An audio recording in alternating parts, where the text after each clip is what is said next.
আউযু বিল্লাহি মিনাশ শাইতানির রাজিম। বিসমিল্লাহির রহমানির রহিম। সালাতু সালামু আলাইকা ইয়া রাসূলুল্লাহ, সালাতু সালামু আলাইকা ইয়া হাবিবাল্লাহ, সালাতু সালামু আলাইকা ইয়া সাইয়্যিদুল মুরসালিন, সালাতু সালামু আলাইকা ইয়া ইমামুজ জামান। উপস্থিত সবাইকে আমার আন্তরিক শুভেচ্ছা ও সালাম। আসসালামু আলাইকুম ওয়া রাহমাতুল্লাহ। এটা হলো আকীদা প্রশিক্ষণ কর্মশালা। বিষয় হলো ইসলাম বিকৃতির ইতিহাস। ইসলাম বিকৃতির ইতিহাসটা যদি বুঝতে চাই তাহলে প্রথমেই আমাদেরকে বুঝতে হবে ইসলাম কি, ইসলাম কেন। আল্লাহ পাক সূরা আল ইমরানের 19 নম্বর আয়াতে বলেছেন, ইন্নাদ-দীনা ইনদাল্লাহিল ইসলাম, অর্থাৎ আল্লাহর নিকট মনোনীত একমাত্র দিন। এখানে আল্লাহ শব্দ ব্যবহার করেছেন কি? দিন। ইন্নাদ-দীনা, নিশ্চয়ই দিন, ইনদাল্লাহিল ইসলাম। কোনটা? ইসলাম। আল্লাহর নিকট মনোনীত একমাত্র দিন কোনটা? তাহলে ইসলাম কি? উত্তর কিন্তু আমরা পেয়ে গেছি। কি? দিন। তাহলে 1 নম্বর প্রশ্নের উত্তর পেয়ে গেলাম, ইসলাম কি আসলে? দিন। আরেকটা আয়াত বলি, রাসূলুল্লাহ সাল্লাল্লাহু আলাইহি ওয়াসাল্লাম বিদায় হজের সময় এই আয়াতটা নাজিল হয়েছিল, আল ইয়াউমা আকমালতু লাকুম দীনাকুম, আমি তোমাদের দিনকে পরিপূর্ণ করে দিলাম। এই দিনে, আজ, আল ইয়াউমা মানে আজ, আকমালতু লাকুম পরিপূর্ণ করে দিলাম, দীনাকুম তোমাদের দিনকে। তাহলে এখানে আল্লাহ পাক কি শব্দ ব্যবহার করলেন? দিন। ওয়া আতমামতু আলাইকুম নিয়ামাতি ওয়া রাদিতু লাকুমুল ইসলামা দীনা, এখানেও ইসলামা দীনা, তোমাদের জন্য ইসলামকে দিন হিসাবে মনোনীত করলাম, পছন্দ করলাম। কথাটা পরিষ্কার? তাহলে ইসলাম যে দিন, আমি কোরআন থেকে আরো অনেকগুলি আয়াত বলতে পারবো, 2টা আয়াত অন্তত সুস্পষ্টভাবে বোঝা গেল যে ইসলাম আসলে কি? দিন। এই দিন শব্দের অর্থ কি? দিন শব্দের অর্থ অক্সফোর্ড ডিকশনারিতে করেছে তারা ওয়ে অফ লাইফ, জীবন চলার পথ। এটাকেই আমরা বলি জীবন ব্যবস্থা। কি বলি? জীবন ব্যবস্থা। কথাটা পরিষ্কার? মানুষের জীবনকে আমি যদি ভাগ করি, প্রথমে আমি 5টা ভাগে ভাগ করব। 1 ব্যক্তিগত জীবন, 2 পারিবারিক জীবন, 3 সামাজিক জীবন, 4 জাতীয় জীবন, 5 আন্তর্জাতিক জীবন।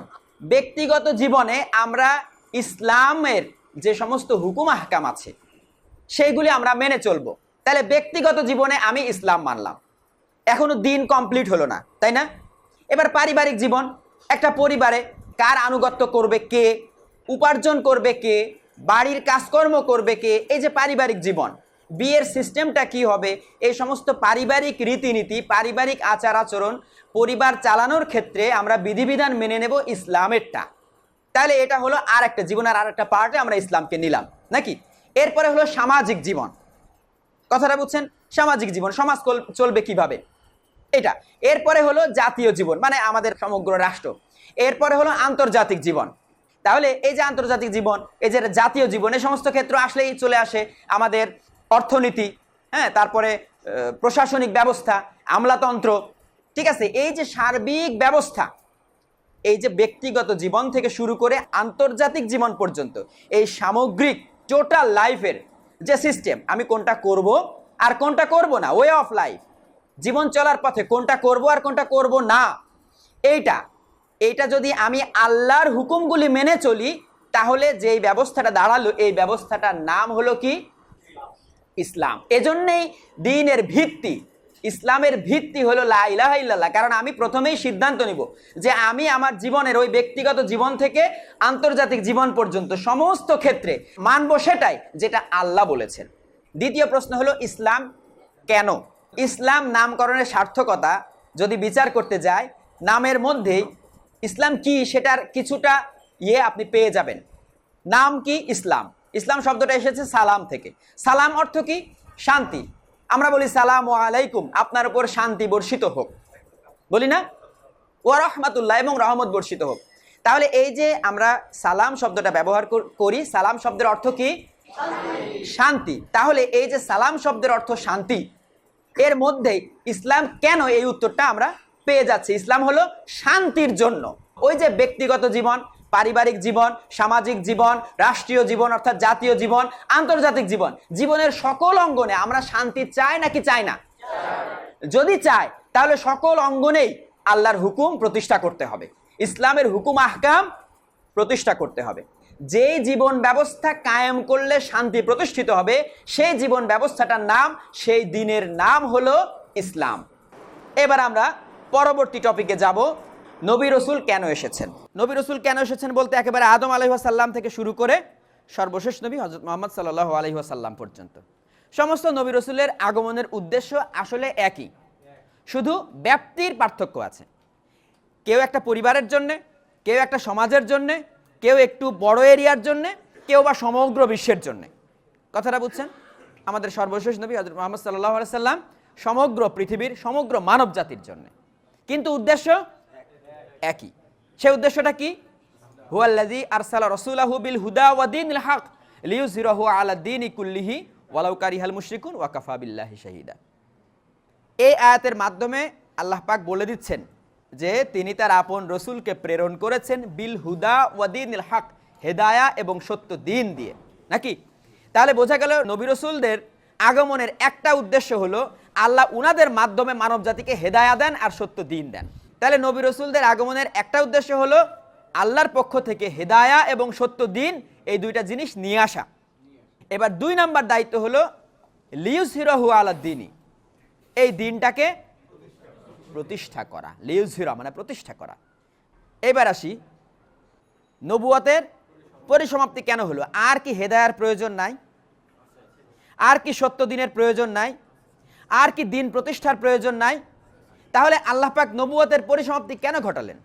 পূর্বে নবী রাসূলুল্লাহ যখন দিন প্রতিষ্ঠিত করে গেছেন, তখন তার উম্মাহ কালের বিবর্তনে, স্বার্থের কারণে তারা কি করেছে? দিনটাকে বিকৃত করে ফেলেছে। যখন বিকৃত করে ফেলেছে, তখন পুনরায় আরেকজন নবী এসে আবার আল্লাহর পক্ষ থেকে সেই হেদায়া আর সেই প্রকৃত সত্য দিন আবার এনেছেন, এনে তার উম্মাকে নিয়ে আবার সেটা প্রতিষ্ঠিত করেছেন। তাহলে একই ঘটনা, রাসূলুল্লাহ সাল্লাল্লাহু আলাইহি ওয়াসাল্লাম চলে গেছেন, দিন বিকৃত হয়ে গেছে, তাহলে আরেকজন নবী আবার কেন আসবে না? প্রশ্ন আসে না একটা? এটার কারণ হচ্ছে অন্যান্য নবী রসুলদের উম্মাহ নবীগত হয়ে যাওয়ার পরে তাদের উপর আর দায়িত্ব ছিল না দিন প্রতিষ্ঠা করা, তাদের দায়িত্ব ছিল দিন পালন করা। কিন্তু শেষ নবীর উম্মতের দায়িত্ব হলো প্রতিষ্ঠা করা সমগ্র পৃথিবীতে। তাহলে নবীর একটা দায়িত্ব উম্মাহ কাঁধে তুলে নিয়েছেন, নাকি?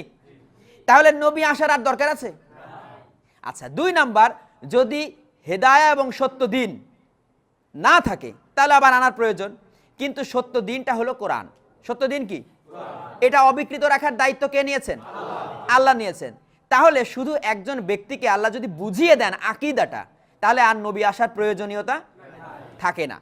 আল্লাহ পাক এটিই করেছেন, মাননীয় ইমামুজ্জামানকে হেদায়া এবং সত্য দিনটা আবার বুঝিয়ে দিয়েছেন।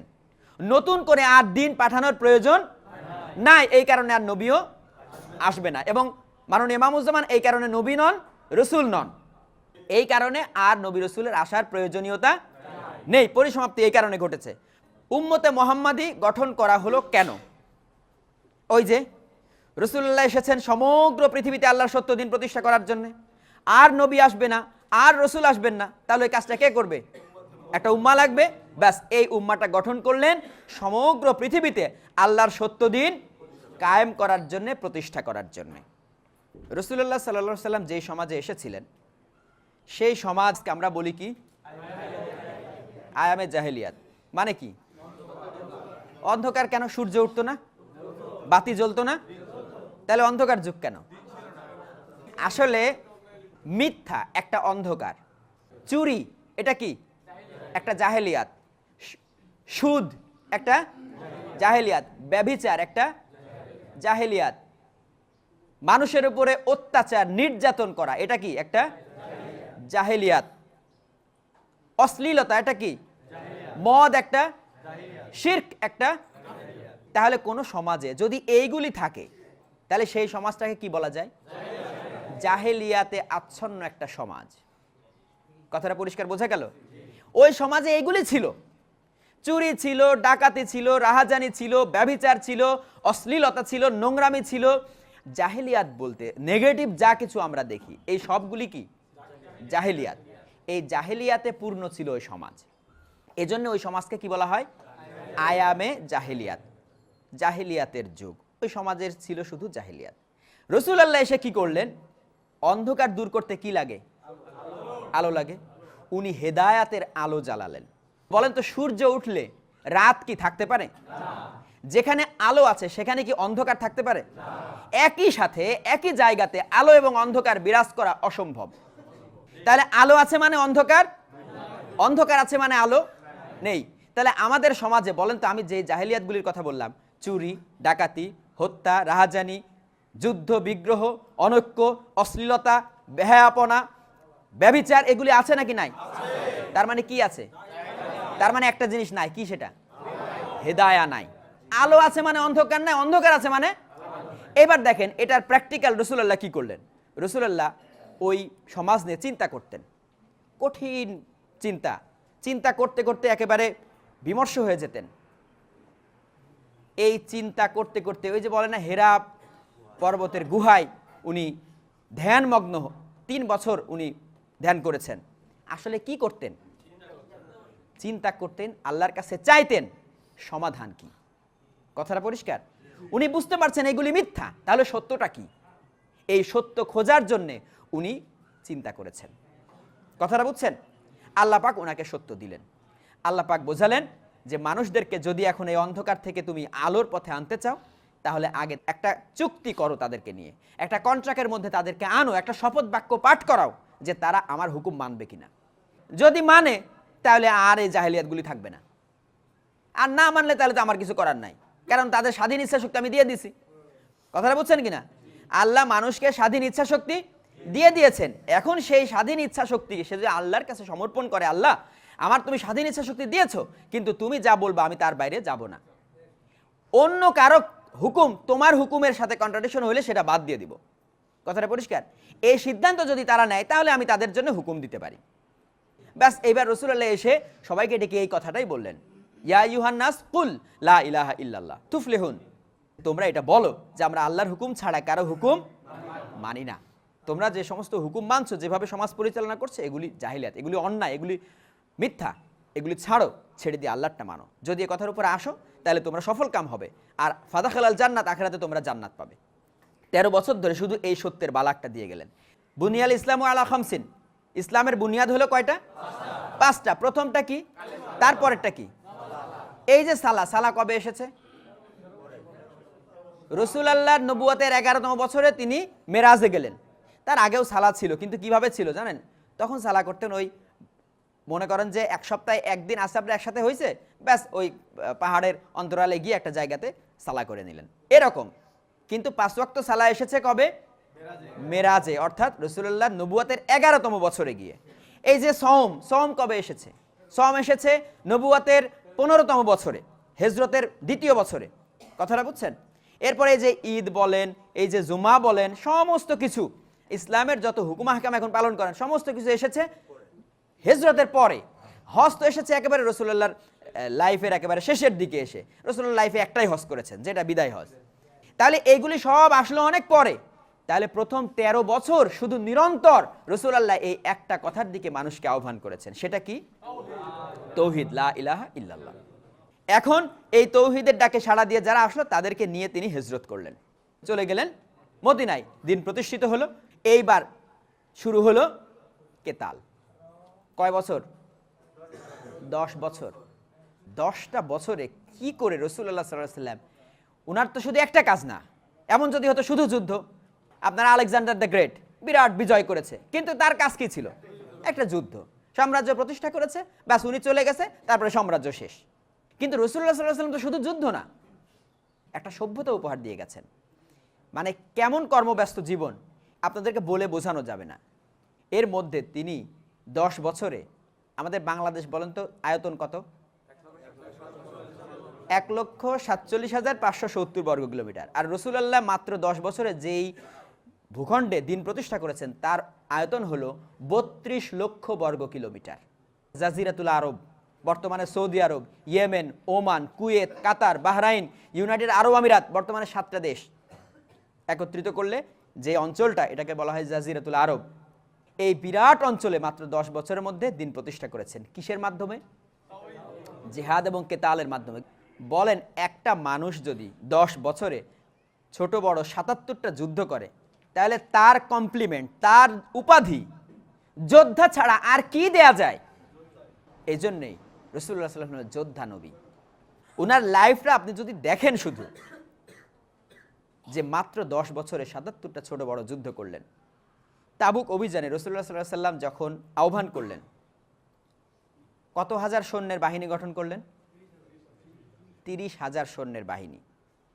৩০,০০০ সৈন্যের বাহিনী গঠন করলেন, মানে হলো আসলে উম্মাহ ছিলই ৩০,০০০, বাদ গেছে কয়জন?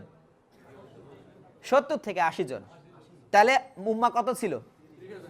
বাদ নাই আর। এখন বলেন রাসূলুল্লাহ লাইফের উদ্দেশ্য কি? তাইলে কি শেখাই দিয়ে গেলেন ওই জাতিটাকে? আসলে যুদ্ধ শিখাই দিয়ে গেছেন। তাদের লক্ষ্য উদ্দেশ্য হলো জিহাদ এবং কেতাল। কেতালের মাধ্যমে সমগ্র পৃথিবীতে আল্লাহর দ্বীন প্রতিষ্ঠা। বাদ বাকি যা কিছু দেখবেন, বুঝবেন সমস্ত কিছু হলো ওই চরিত্র নির্মাণের জন্য লাগবে। তাই কারণ এইরকম দুর্ধর্ষ একটা জাতি তিনি গঠন করলেন, তার পেছনে এমনি এমনি কি হয়ে যাবে? কিছু প্র্যাকটিস লাগবে না? ওইগুলি হলো যোদ্ধা তৈরির প্র্যাকটিস। সূরা মায়েদা ৩ নম্বর আয়াত। এটা কিন্তু কোরআনের নাজিল হওয়া সর্বশেষ আয়াত। এই আয়াতটার মাধ্যমে রাসূলুল্লাহ সাল্লাল্লাহু আলাইহি ওয়াসাল্লাম বুঝে গেলেন যে কোরআন নাজিল শেষ হয়ে গেল, আল্লাহ দ্বীনকে পরিপূর্ণ করে দিয়েছেন। তার মানে রাসূলুল্লাহ আর বেশি দিন এই পৃথিবীতে থাকবেন না, এটা রাসূলুল্লাহ বুঝে গেলেন। এরপর পরে তিনি অসুস্থ হয়ে পড়লেন। উনি সাথে সাথে ওই অসুস্থ শরীর নিয়ে কি করলেন? দ্রুত একটা বিরাট বাহিনী গঠন করলেন ওসামার নেতৃত্বে। ওসামার নেতৃত্বে অভিযান প্রেরণ করলেন যখন তিনি একেবারে শয্যাশায়ী অবস্থা, ইন্তেকালের দ্বার প্রান্তে। সেই বাহিনী কিছু দূর যাওয়ার পরে সংবাদ শুনছে রাসূলুল্লাহ এমন অবস্থা, আর বাঁচবেন না। তখন আবার তারা ব্যাক করছে। তাহলে রাসূলুল্লাহর শারীরিক কি কন্ডিশনেও তিনি অভিযান প্রেরণ করলেন। এরপরে বলেন তার লাইফের উদ্দেশ্য আর কি হতে পারে? উম্মতে মুহাম্মাদী নামক এই জাতিটা গঠন করার উদ্দেশ্য আর কি হতে পারে? ইতিহাস পড়লে বোঝা যায় না? উদ্দেশ্য একটাই, জিহাদ এবং কেতালের মাধ্যমে সমগ্র পৃথিবীতে আল্লাহর সত্য দ্বীন প্রতিষ্ঠা। ব্যাস, রাসূলুল্লাহ সাল্লাল্লাহু আলাইহি ওয়াসাল্লাম চলে গেলেন আল্লাহর নিকট। এই জাতির দায়িত্ব এসে পড়ল হযরত আবু বকর সিদ্দিক রাদিয়াল্লাহু তাআলা আনহুর উপরে। দায়িত্ব পাওয়ার সাথে সাথে প্রথম কাজটি কি করলেন জানেন? ওই যে রাসূলুল্লাহ যেই বাহিনী গঠন করেছিলেন উসামার নেতৃত্বে, উনি দায়িত্ব পাওয়ার সাথে সাথে রাসূলুল্লাহকে কোনো রকমের সমাহিত করে সেই অভিযান প্রেরণ করলেন সাথে সাথে। তাহলে বোঝা গেল রাসূলুল্লাহ তাদেরকে কি শিক্ষা দিলেন? যদি এটা না হয় তাহলে বুঝতে হবে রাসূলুল্লাহ উনাদেরকে আসলে যা শিক্ষা দিতে চেয়েছিলেন সেই শিক্ষাটা দিতে ব্যর্থ হয়েছেন। রাসূলুল্লাহ গত হওয়ার সাথে সাথে তারা যেই কাজটা শুরু করলো সেটা হলো যুদ্ধ, সেটা হলো জিহাদ, সেটা হলো কেতাল। রাসূলুল্লাহ ইন্তেকালের পরে 632 খ্রিস্টাব্দে আবু বকর রাদিয়াল্লাহু তাআলা আনহু খলিফা হলেন। এই 632 থেকে 34 সোয়া 2 বছর টাইম আবু বকর রাদিয়াল্লাহু তাআলা আনহু পেয়েছিলেন। কথাটা বুঝছেন? যখন আবু বকর রাদিয়াল্লাহু তাআলা আনহু খলিফা হলেন, সাথে সাথে কি হলো জানেন? ওই যে বিরাট আরবের একটা মানচিত্র দেখলেন না, জাজিরাতুল আরব? ওই বললাম যে 32 লক্ষ বর্গ কিলোমিটার। আসলে 32 লক্ষ বর্গ কিলোমিটার ওই জায়গার মধ্যে সামান্য আপনার এই 1-2 লক্ষ বর্গ কিলোমিটার জায়গাতে ইসলাম থাকলো, আর বাকি সবাই বিদ্রোহ করলো। এই হলো আরব উপদ্বীপ। এটুকু বুঝছেন? এই যে সাদা মতো দেখা যাচ্ছে সম্পূর্ণটা। আর এর মধ্যে যারা আপনার বিদ্রোহ করে নাই, এই পুরাটা তো রাসূলুল্লাহ দ্বীন প্রতিষ্ঠা করেছেন। বিদ্রোহ করে নাই এই অংশটুকু দেখতে পাচ্ছেন একটু হলুদ, এই হলুদ, এই দুইটা জায়গা বিদ্রোহ হয় নাই। আর পুরা সমস্ত জায়গাতে বিদ্রোহ হয়েছে। এবং বিদ্রোহ দমন করার জন্য কোথায় কোথায় যুদ্ধ হয়েছে দেখেন। এখানে যুদ্ধ হয়েছে, এখানে যুদ্ধ হয়েছে, এখানে এখানে এখানে এখানে এখানে এখানে এখানে এখানে এখানে এখানে, এই যে ক্রস চিহ্ন মানে তলোয়ারের চিহ্ন, দুইটা করে তরবারের চিহ্ন, এই সমস্ত জায়গাতে যুদ্ধ হয়েছে। অর্থাৎ শুধুমাত্র রাসূলুল্লাহ যেটা দিন প্রতিষ্ঠিত করে গিয়েছিলেন, আবু বকর রাদিয়াল্লাহু তাআলাকে পুনরায় সেখানে আবার দিন প্রতিষ্ঠা করতে হলো। নতুন করে যুদ্ধ করে তাদেরকে পরাজিত করে আবার নতুন করে দিন প্রতিষ্ঠা করা লাগলো। কথাটা বুঝছেন কিনা? তাহলে আবু বকর রাদিয়াল্লাহু তাআলার প্রথম চ্যালেঞ্জটা কি বিশাল চ্যালেঞ্জ ছিল, এটা বুঝেছেন? এই জন্যই তিনি তখন বলেছিলেন যদি তোমরা কেউ যুদ্ধে না যাও, কারণ অধিকাংশ আসহাব পরামর্শ দিয়েছিলেন হে আমিরুল মুমিনিন, আমরা যে যুদ্ধ করবো এত বিরাট জনসংখ্যা, তারা দিনে আছে অলরেডি, তারা শুধু বলছে জাকাত দেব না। তারা নামাজ পড়বে, রোজা করবে, সবই করবে, তারা শুধু বলছে জাকাত দেব না। কথাটা বুঝছেন কিনা? এই একটা বিধান, আল্লাহর হুকুম একটাও যদি কেউ সচেতনভাবে ইচ্ছাকৃতভাবে লঙ্ঘন করে তাহলে সে কি হয়? কাফের হয়ে যায়। কথাটা বুঝছেন কিনা? তাহলে কাফেরদের বিরুদ্ধে আবু বকর যুদ্ধ করবেন। যুদ্ধ করলেন, বললেন যে কেউ যদি যুদ্ধে না যাও আমি একা যুদ্ধ করব। তিনি যুদ্ধে গেলেন। সবাই বললে আমরা যাব, যুদ্ধ হলো। সেই যুদ্ধ করে এই সমস্ত আরব উপদ্বীপে আগের দিন প্রতিষ্ঠা আবার পুনরায় করলেন। তিনি রইলেন কতদিন? মাত্র 2.25 বছর। তিনি 2.25 বছরের মধ্যে প্রথমত জাজিরাতুল আরবে পুনরায় দিন প্রতিষ্ঠা করলেন। দ্বিতীয়ত তখন রোমান সাম্রাজ্যের অধীন ছিল সিরিয়া, আর পারস্যের অধীন ছিল ইরাক। এই ইরাক এবং আপনার সিরিয়া এই দুইটা অলরেডি উনার টাইমেই প্রায় দখল হয়ে গেল।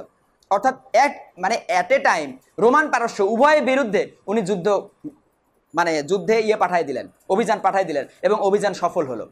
তখন সর্বাধিনায়ক হলেন খালিদ বিন ওয়ালিদ রাদিয়াল্লাহু তাআলা আনহু। এবার উমর রাদিয়াল্লাহু তাআলা আনহু 634 থেকে 644 10 বছর উনি খেলাফত করলেন। উসমান রাদিয়াল্লাহু তাআলা আনহু ছিলেন 12 বছর এবং আলী রাদিয়াল্লাহু তাআলা আনহু ছিলেন 5 বছর। এই হলো উনাদের খেলাফত টাইম। এই টোটাল 29 বছর খুলাফায়ে রাশেদুন, হযরত আবু বকর, হযরত উমর, হযরত উসমান, হযরত আলী। এই হলো 661 খ্রিস্টাব্দ পর্যন্ত এটা চললো, আলী রাদিয়াল্লাহু তাআলা আনহু পর্যন্ত। খুলাফায়ে রাশেদুনের সময় এইটা হলো জাজিরাতুল আরব, যেটা বারবার দেখাচ্ছি জাজিরাতুল আরব। এইবার এইখানে দেখেন পার হয়ে এখানে হলো বর্তমান যে ফিলিস্তিন বা ইসরায়েল, যেটা ইসরায়েল রাষ্ট্র, এখানে আছে জর্ডান আছে, ঠিক আছে। এইখানে পার হয়ে আপনার এইটুকু হলো মিশর, এটা হলো মিশর ছেড়ে এখানে হলো লিবিয়া, এখানে তিউনেশিয়া, এই তিউনেশিয়ার কিছু অংশ, অর্থাৎ এইদিকে চলে আসলো খোলাফায়ে রাশেদুনের সময়েই। প্রথম ওই 29 বছরের মধ্যেই এদিকে তিউনেশিয়া পর্যন্ত চলে আসলো। এইখানে আজারবাইজান, আর্মেনিয়া, ঠিক আছে, এদিকে চলে গেল আজারবাইজান, আর্মেনিয়া। আর একটু আগালেই এদিকে আপনার তুরস্ক, এটা কনস্টান্টিনোপল। এইদিকে দেখেন ইরান ছেড়ে চলে গেছে আফগানিস্তান পর্যন্ত। কথাটা বুঝছেন? আফগানিস্তান আমাদের বাড়ির কাছে, আফগানিস্তান কিন্তু মহাভারতের অংশ, সেই আফগানিস্তান পর্যন্ত চলে এসেছে। এইদিকে চীনের মধ্যে কিছু অংশ ঢুকে পড়েছে। তাহলে এই যে বিরাট একটা অঞ্চল দেখতে পাচ্ছেন, এই অঞ্চলটা কোন সময়ে দিন প্রতিষ্ঠিত হলো? খোলাফায়ে রাশেদুনের সময়। কথাটা বুঝছেন? খোলাফায়ে রাশেদুনের সময়ে এই অঞ্চলে আল্লাহর সত্য দিন প্রতিষ্ঠিত হলো মাত্র ওই প্রথম 29 বছরে, 632 থেকে 661 খ্রিস্টাব্দ পর্যন্ত। এবার আসেন এই সময়ে আর কি হলো। এই যে খোলাফায়ে রাশেদুনের সময় একেবারে বড় দৃষ্টিতে মোটা দাগে আমি যেটা দেখলাম সেটা হলো মূল লক্ষ্য, জাতির মূল লক্ষ্য তুলে ধরলাম। মূল লক্ষ্য ছিল সমগ্র পৃথিবীতে আল্লাহর সত্য দিন প্রতিষ্ঠা করা, নাকি? এটা তো জানেনি, ওই যে কোরআনের আয়াত, হুয়াল্লাযী আরসালা রাসূলাহু বিল হুদা ওয়া দীনিল হক লিইয়ুযহিরাহু আলা দ্বীনি কুল্লিহি। অন্যান্য সমস্ত দিনের উপরে আল্লাহর সত্য দিন প্রতিষ্ঠা করার যে দায়িত্ব রাসূলুল্লাহর উপরে ছিল, সেটার জন্যই তো উম্মতে মুহাম্মাদি গঠন করা হলো, নাকি? সেই লক্ষ্য সামনে রেখে ওনারা মাত্র 29 বছরে দুনিয়ার এতখানি জায়গাতে আল্লাহর সত্য দিন প্রতিষ্ঠা করলেন। এই সময়ের মধ্যে আরও কিছু ঘটনা ঘটেছে। কি ঘটনা ঘটলো? যেটা প্রথম আবু বকর উমরের টাইমে ঘটে নাই, হ্যাঁ, ঘটেছে উসমান রাদিয়াল্লাহু তাআলা আনহুর সময়ে। কি ঘটনা ঘটলো? উসমান রাদিয়াল্লাহু তাআলা আনহুর শাসন আমলে সৃষ্ট বিদ্রোহ। এই বিদ্রোহটা হলো আব্দুল্লাহ ইবনে সাবা, একজন ইহুদি, সে ইসলাম গ্রহণ করেছিল। আদতে সে ইসলাম গ্রহণ করে নাই।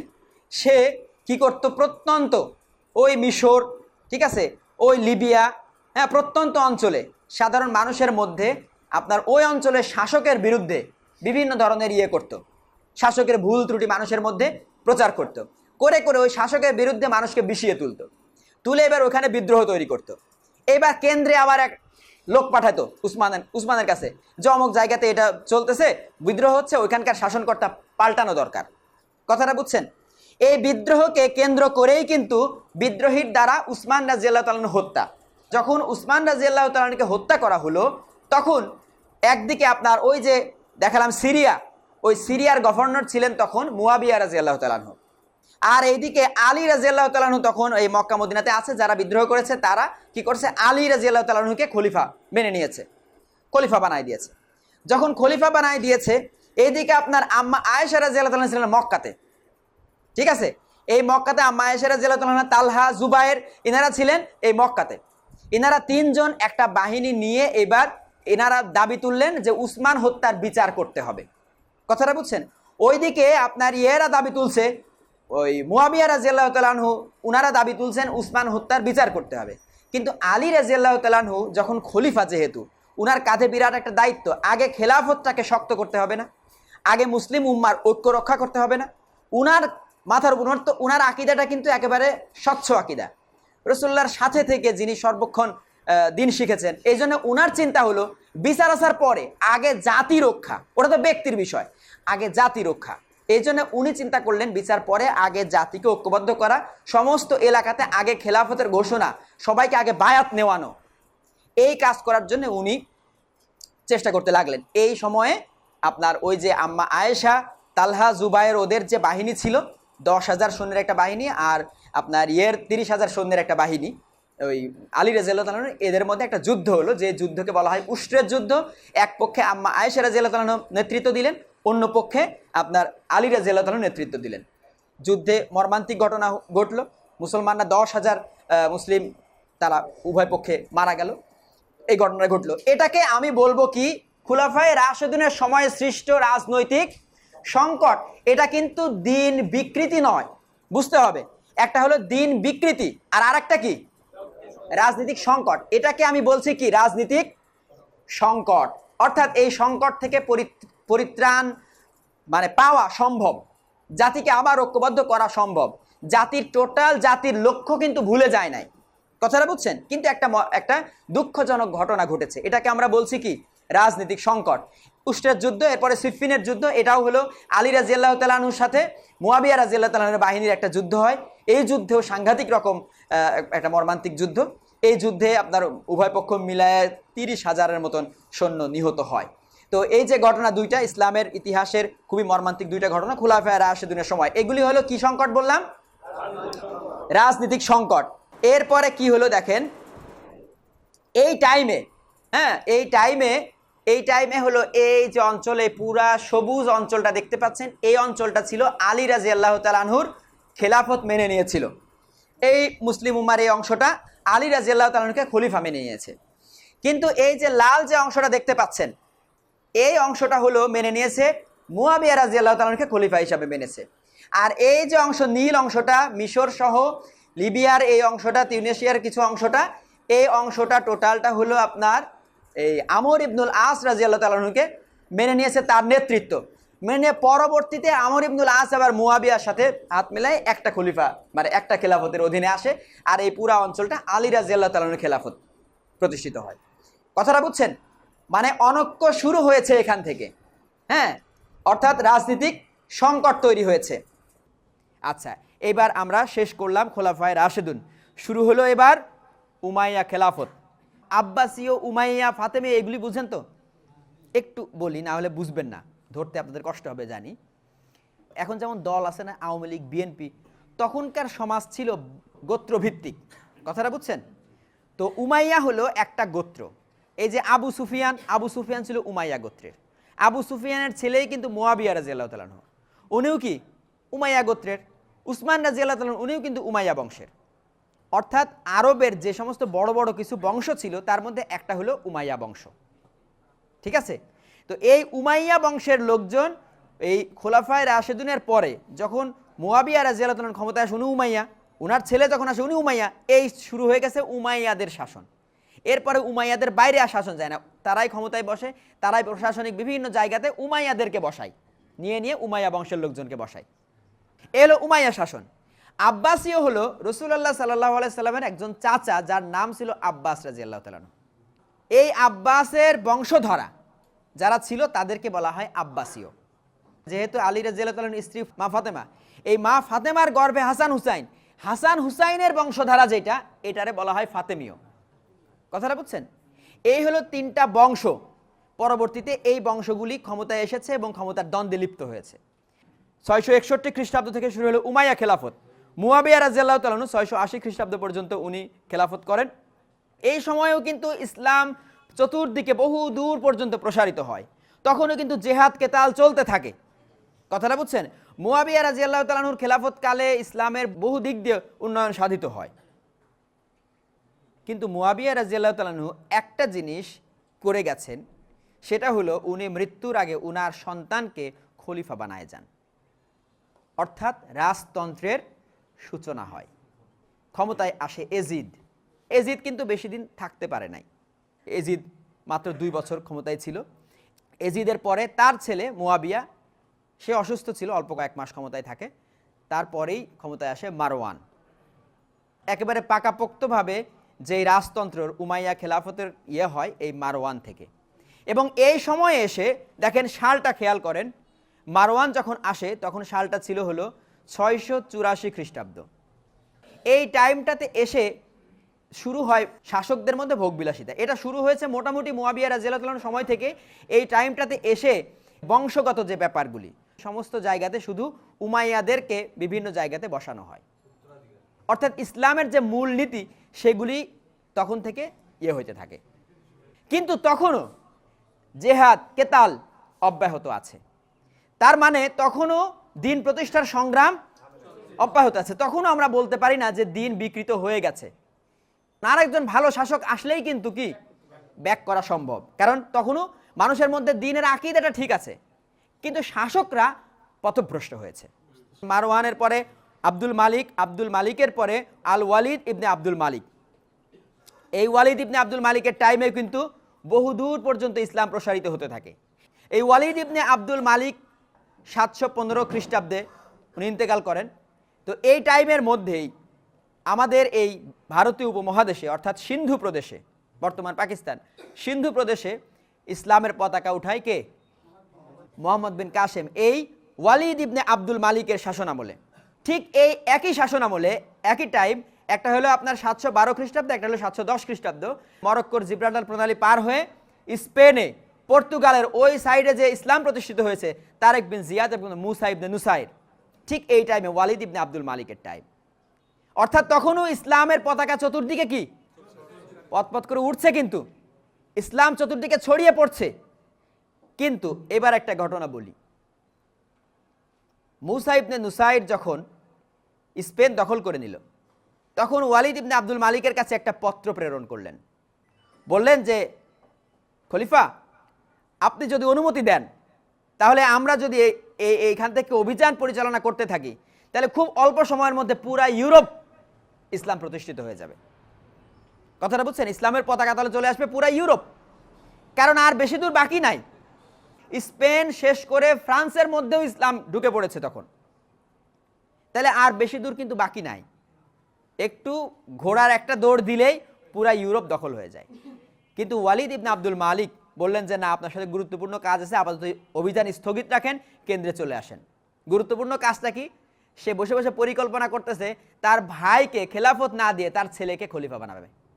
উত্তরাধিকার সূত্রে তার ভাইয়ের রাজা হওয়ার কথা, সুলাইমান ইবনে আব্দুল মালিক তার ভাইয়ের নাম, ভাইকে ক্ষমতা না দিয়ে দেবে হলো ছেলেকে। এইটা নিয়ে পরিকল্পনা। এবার তারে ডাকছে, এরই মধ্যে হঠাৎ অসুস্থ হয়ে লোকটা মারা গেছে, ওয়ালিদ ইবনে আব্দুল মালিক মারা গেছে। এইবার ক্ষমতায় চলে এসেছে সুলাইমান ইবনে আব্দুল মালিক।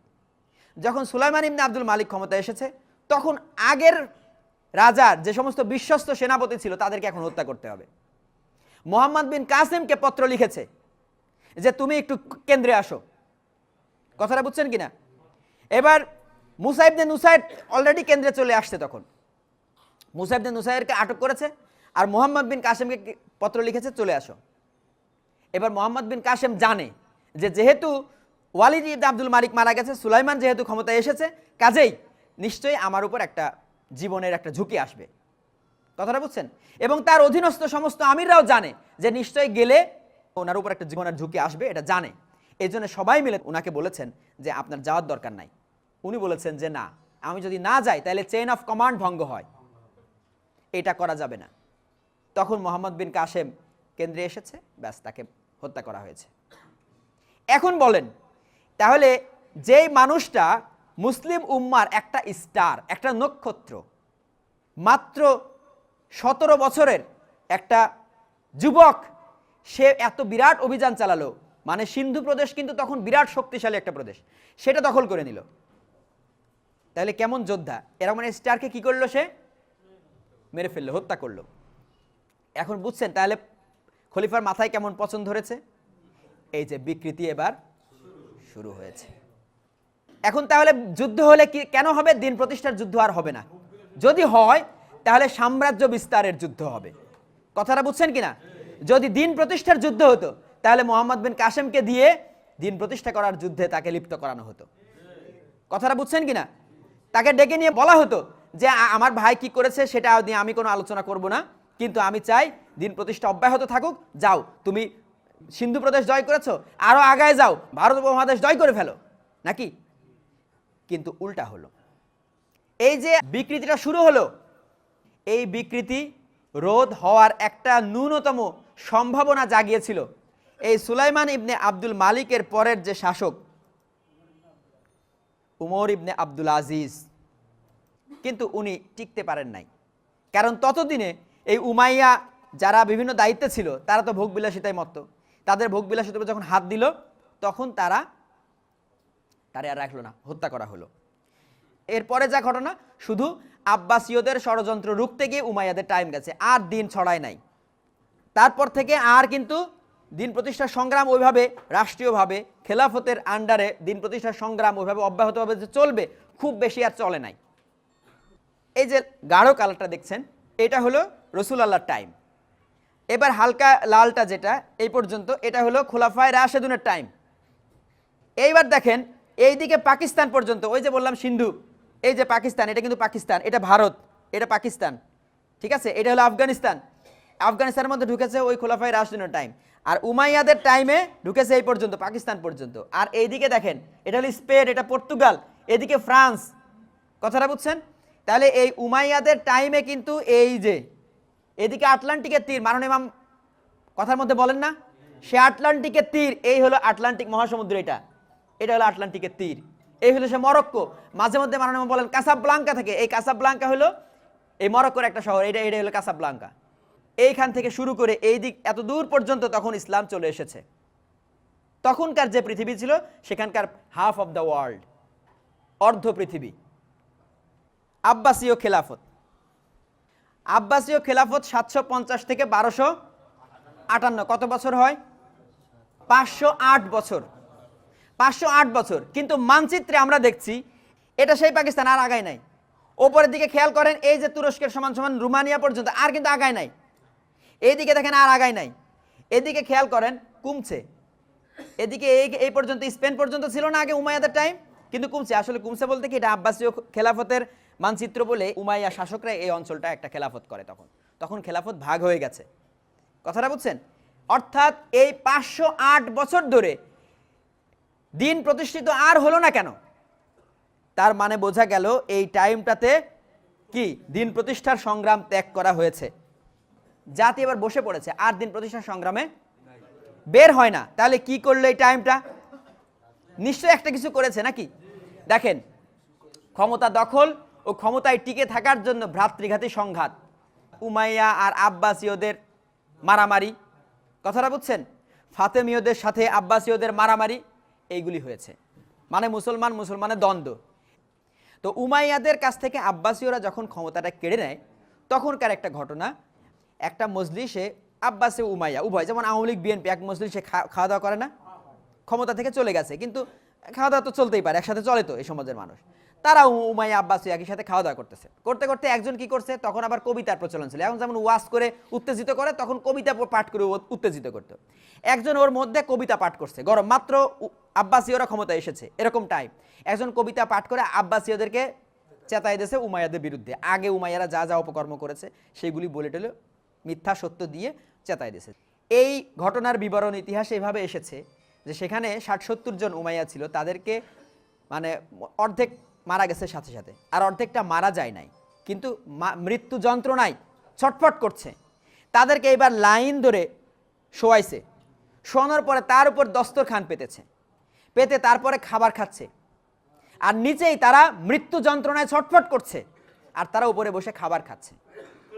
যারা মারলো তারা কারা? আর যারা মারা গেল তারাও মুসলিম। এখন বলেন, এটাকে যদি আপনি ইসলাম বলেন, তাহলে ইসলামকে কলুষিত করলেন নাকি ইসলামকে পবিত্র করলেন? আমরা এটাই বলছি, ওটা বিকৃত ইসলাম। উমাইয়া আব্বাসীয়দের কামড়াকামড়িকে আমরা ইসলাম বলি না, কথাটা বুঝছেন? যারা ইসলাম বলে তারা ইসলামকে আসলে কলুষিত করে।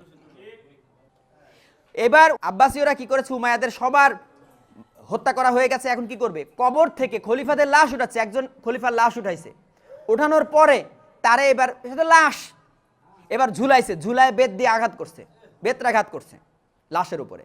বেত্রাঘাত করার পরে এরপরে শুলে চড়াইছে, চড়ায় কয়দিন রেখে দিছে, দিয়ে তারপরে আবার আগুন দিয়ে জ্বালাইছে, দেখেন মানুষ কেমন বিভৎস হইতে পারে। আগুন দিয়ে জ্বালাইছে, জ্বালায় ছাই বানায় উড়াই দিয়ে এবার ঘোষণা দিয়েছে আজকে আর উমাইয়াদের আধিপত্য নাই। এটা কি ইসলাম? এটা করেছে কারা? তাও খলিফারা, যারা একেবারে ইসলামের কর্তৃত্ব করছে তারা। কথাটা বুঝছেন? এটাকে যদি আমি ইসলাম বলি তাহলে ইসলামকে কলুষিত করা হয়। এই ভ্রাতৃঘাতী সংঘাত এই টাইমে চলেছে। আর কি হলো? আর হলো মুহাদ্দিস, মুফাসসির, ফকিহদের জন্ম। এই টাইমে জন্ম নিয়েছেন ইমাম আবু হানিফা রহমতুল্লাহ আলাইহি, ইমাম মালিক রহমতুল্লাহ আলাইহি, ইমাম শাফিঈ রহমতুল্লাহ আলাইহি, ইমাম ইবনে হাম্বল রহমতুল্লাহ আলাইহি। দেখেন এনাদের জন্ম সাল খেয়াল করেন, একজন 699, একজন 711, একজন 767, একজন 780, অর্থাৎ সবাই আব্বাসীয় খেলাফতের শুরুর দিকে। তখন অলরেডি শাসক কি করেছে? দিন প্রতিষ্ঠার সংগ্রাম ত্যাগ করেছে। ধরেন আপনি বাংলাদেশের একটা নাগরিক, ঢাকার একটা নাগরিক। এখন গাড়ি ঘোড়া এগুলি তো এখন, তখন তার ছিল না। তখন ছিল ঘোড়া, উট আর হেঁটে পথ চলা, তাই না? এখন ধরেন আশেপাশে এইদিকে ভারত দিন প্রতিষ্ঠিত হয়ে গেছে, চীন দিন প্রতিষ্ঠিত হয়ে গেছে, এদিকে মিয়ানমার দিন প্রতিষ্ঠিত হয়ে গেছে, আপনি আছেন বাংলাদেশে। এখন দিন প্রতিষ্ঠা যদি সংগ্রাম করতে চান তাহলে আপনার যাওয়া লাগবে কোথায়? ভারত ছেড়ে সেই পাকিস্তানে যাইতে লাগবে কয় মাস? ধরেন 3 মাস সময়, 6 মাস সময় লাগবে ঘোড়াতে উঠে, নাকি? এদিকে যাইতে গেলে সেই চীন সীমান্ত পার হইতে হবে, হাজার হাজার মাইল। এদিকে আপনার হাজার হাজার মাইল পার হয়ে তারপরে দিন প্রতিষ্ঠার জন্য যাইতে হবে। আপনি একজন ব্যক্তি, যদি রাষ্ট্রের কোনো উদ্যোগ না থাকে তাহলে আপনি কি সেটা করতে পারবেন? এটার জন্য লাগে কি? রাষ্ট্রীয় উদ্যোগ। রাষ্ট্র যদি উদ্যোগ নেয় তখন আপনি গিয়ে সেনাবাহিনীতে যোগ দিতে পারবেন। কিন্তু আপনি ব্যক্তিগতভাবে এই বাংলাদেশের এই ঢাকাতে বসে থেকে এবার আপনি সেই পাকিস্তান গিয়ে দিন প্রতিষ্ঠা করবেন, এটা কিন্তু আপনার পক্ষে সম্ভব না। এটা লাগবে হলো রাষ্ট্রীয় উদ্যোগ। এই খলিফারা এমনভাবে ভোগ বিলাসিতায় মত্ত হয়েছে আর নিজেরা কামড়া কামড়িতে ব্যস্ত হয়েছে যে নিজের গদি টিকানোই কষ্ট, কিভাবে দিন প্রতিষ্ঠা করবে। কথাটা বুঝছেন? আর এরই মধ্যে কি হয়েছে? বিরাট একটা জনসংখ্যা ইসলামের মধ্যে এসেছে। হ্যাঁ, মানুষ দান করে, রাষ্ট্রীয় কোষাগারে আসে। এবার কোষাগারে এত টাকা পয়সা, এত ধন দৌলত, এবার এরা এই রাজা বাদশারা কঠিন ভোগ বিলাসিতায় ব্যস্ত। আর ভোগ বিলাসিতা এমন একটা জিনিস, যত মানুষ ভোগ বিলাসী হবে তত দিন থেকে মানুষ কিন্তু সরে যাওয়ার সম্ভাবনা বাড়বে। তো ওনারা কি হয়েছে? দিন থেকে আসলে মানে ব্যক্তি চরিত্র ওনাদের একেবারে শেষ। যদি কারো মধ্যে ব্যক্তি চরিত্র না থাকে, এই যে বলে না যে আপনার ব্যক্তিত্ব, ব্যক্তিত্ব জিনিসটা কি? ব্যক্তিত্ব জিনিসটা হলো এই ব্যক্তি চরিত্র। কথাটা বুঝছেন? যার ব্যক্তি চরিত্র যত উত্তম, যে যত তাকুয়াবান, মানুষ তাকে কিন্তু অনুসরণ করে, তার কথা ফেলতে পারে না। কিন্তু যেই মানুষটা নিজে আরাম আয়েশে থাকে আর আরেকজনকে বলে এই যাও ওই কাজটা কর, মানুষ কিন্তু করবে না।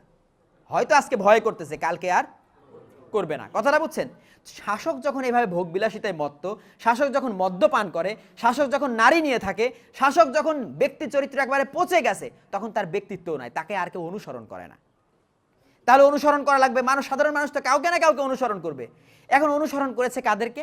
এই মানুষদেরকে। কারণ কি? তাদের ব্যক্তিগত চরিত্র সাংঘাতিক। তারা নিজেদের জীবনকে কিন্তু দিনের জন্য কোরবান করেছে।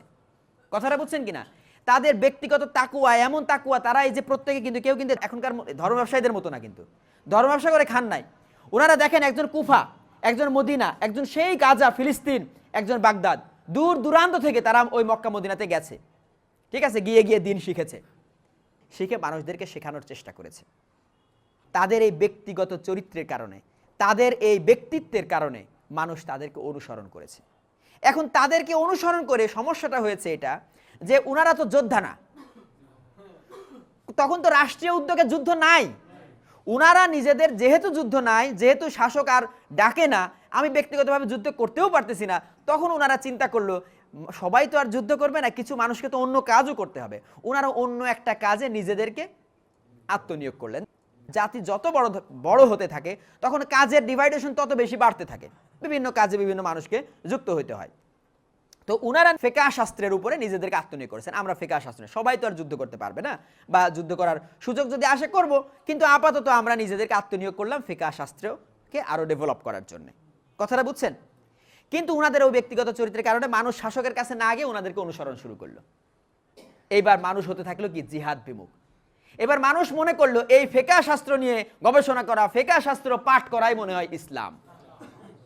কথাটা বুঝছেন? তারা কিন্তু আর যুদ্ধকে ইসলাম, কেতাল, জেহাদ কেতাল যে ইসলামের মূল, সেইটা তারা ভুলে যেতে লাগলো। কথাটা বুঝছেন? এইবার আসেন, আর কি হয়েছে? হাদিস সংকলকদের জন্ম। এই টাইমে আরো দেখেন, খেয়াল করেন, 810 খ্রিস্টাব্দে ইমাম বুখারী রহমতুল্লাহ আলাইহি ওনাদের জন্ম হয়েছে। খেয়াল করেন, 810 খ্রিস্টাব্দ, তার মানে রাসূলুল্লাহর কত বছর পরে?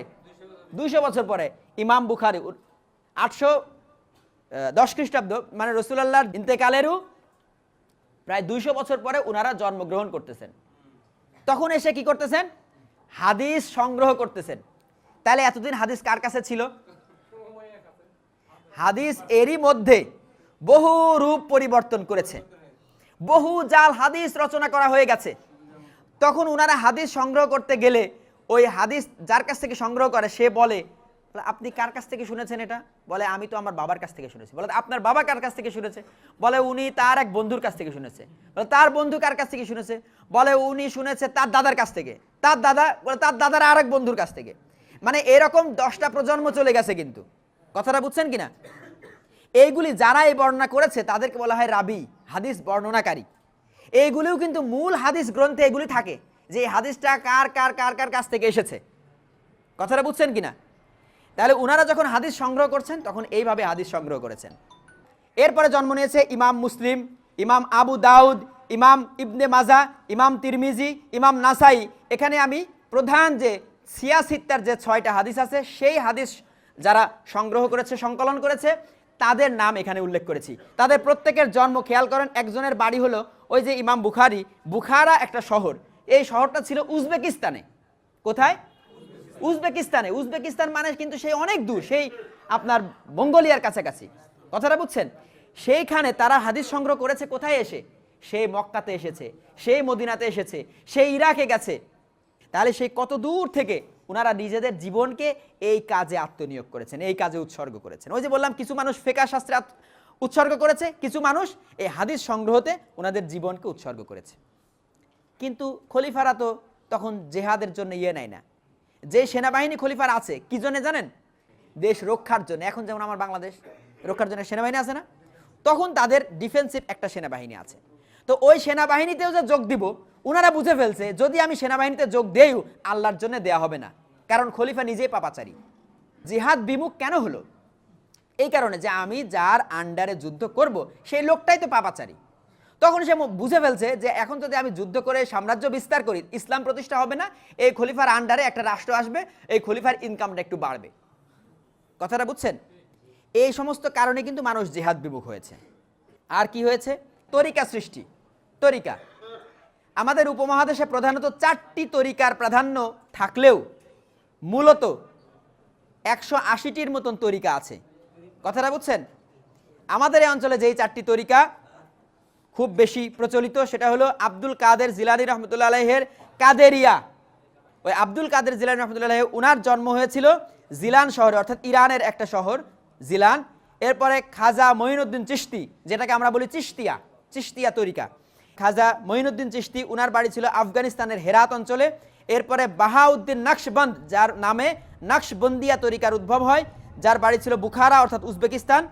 এরপরে হলো মুজাদ্দিদ আলফে সানি রহমতুল্লাহ আলাইহি, যার নাম অনুসারে আপনার মুজাদ্দেদিয়া যে তরিকার উদ্ভব হয়, উনি পাঞ্জাবের একটা অঞ্চলে জন্মগ্রহণ করেছিলেন। খেয়াল করেন, সবাই জন্মগ্রহণ করেছে ইসলাম বিকৃত হয়ে যাওয়ার বহু পরে। তখন ওনারা পেয়েছে পুরা একটা বিকৃত ইসলাম, সেখানে জেহাদের কোনো নামগন্ধ নাই। হ্যাঁ, সেখানে কি আছে? এবার আল্লাহর সান্নিধ্য পাওয়ার জন্য এক একজন এক এক দিকে চেষ্টা করতেছে। ওনারা চেষ্টা করলেন আত্মার ঘষা মাজা। তাহলে এতদিন যেটা ছিল না, নতুন করে উদ্ভব হলো। রাসূলুল্লাহ দিয়ে যান নাই, রাসূলুল্লাহ আসহাবরা দিয়ে যান নাই, এতদিন চলে গেল, এত বছর পরে এসে উদ্ভব হলো নতুন একটা জিনিসের। তাহলে সেটা কি ইসলাম? সেটা তো ইসলামের মধ্যে নতুন করে একটা সংযুক্তি, মানে বেদাত। এইটারে ইসলাম হিসাবে পালন করা হতে থাকলো। এর ফলাফল কি হলো খেয়াল করেন। সংগ্রাম ত্যাগ করার ফলস্বরূপ আল্লাহর পক্ষ থেকে আসলো চরম শাস্তি। এগুলি যখন চলছে, চলতে চলতে অলরেডি জাতি বহু ভাগে বিভক্ত।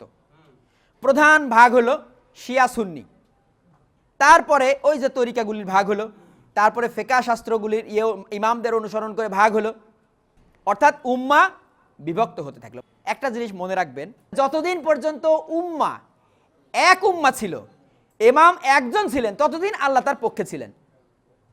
আবার যদি মুসলিম উম্মাকে এক করা যায়, আল্লাহ তার পক্ষে। কথাটা বুঝছেন কিনা? হিজবুত তৌহিদ নেমেছে এক করার জন্য, এই জন্য আল্লাহ হিজবুত তৌহিদের পক্ষে। শিয়াদের যেই ভাগটা আসলো, ওই যে আলী রাদিয়াল্লাহু তাআলার সন্তান হুসাইন রাদিয়াল্লাহু তাআলা যখন হত্যা করা হলো, তখন কিন্তু উনাদের একেবারে পুরা বলতে গেলে পুরা বংশ নির্বংশ করে দেওয়া হয়েছে। কথাটা বুঝছেন? আলী রাদিয়াল্লাহু তাআলার যেই গোষ্ঠীটা, মানে যেই পরিবারটা, সেই পরিবার সম্পূর্ণটাকেই কিন্তু কারবালার প্রান্তরে হত্যা করা হয়। সেখান থেকে একজন তখন মানে বয়স খুব কম ছিল, উনি বেঁচে যান। ওই যে একটা অংশ থেকে গেল, তাদেরকে অনুসরণ করে কিছু মানুষ তাদেরকে অনুসরণ করে চিন্তা করতে লাগলো যে ইসলামটা হলো রাসূলুল্লাহ দিয়ে গেছেন তার বংশধারাতে। কথাটা বুঝছেন? তাদের এই চিন্তা চেতনা ধ্যান ধারাতে একটা আদর্শ দাঁড়ালো। স্টার্টিং শুরুটা হলো এই আদর্শ দিয়ে। তারা মনে করতে লাগলো ইসলামের মূল চেতনাটা, মূল ধারাটা এটা রাসূলুল্লাহর পরিবারের মধ্যেই থাকবে। কাজী রাসূলুল্লাহর পরিবার কোনটা? হুসাইন রাদিয়াল্লাহু তাআলা আনহু, ঠিক আছে? সুতরাং তার এদিক দিয়ে যেটা আসবে বংশধারা, তাদের মধ্যে এই সিলসিলাটা জারি থাকবে। তাদেরকে ইমাম মানতে মানতে মানতে মানতে যে ধারাটা চলে আসলো, হ্যাঁ, এখনো কিন্তু শিয়াদের মধ্যে ওই ইমামতটা আছে। কথাটা বুঝছেন? এবং সেটা আপনার ওই ইমামতের আন্ডারে যারা থাকে, ওদের মধ্যে আবার বহু ইমাম ভাগ হয়েছে।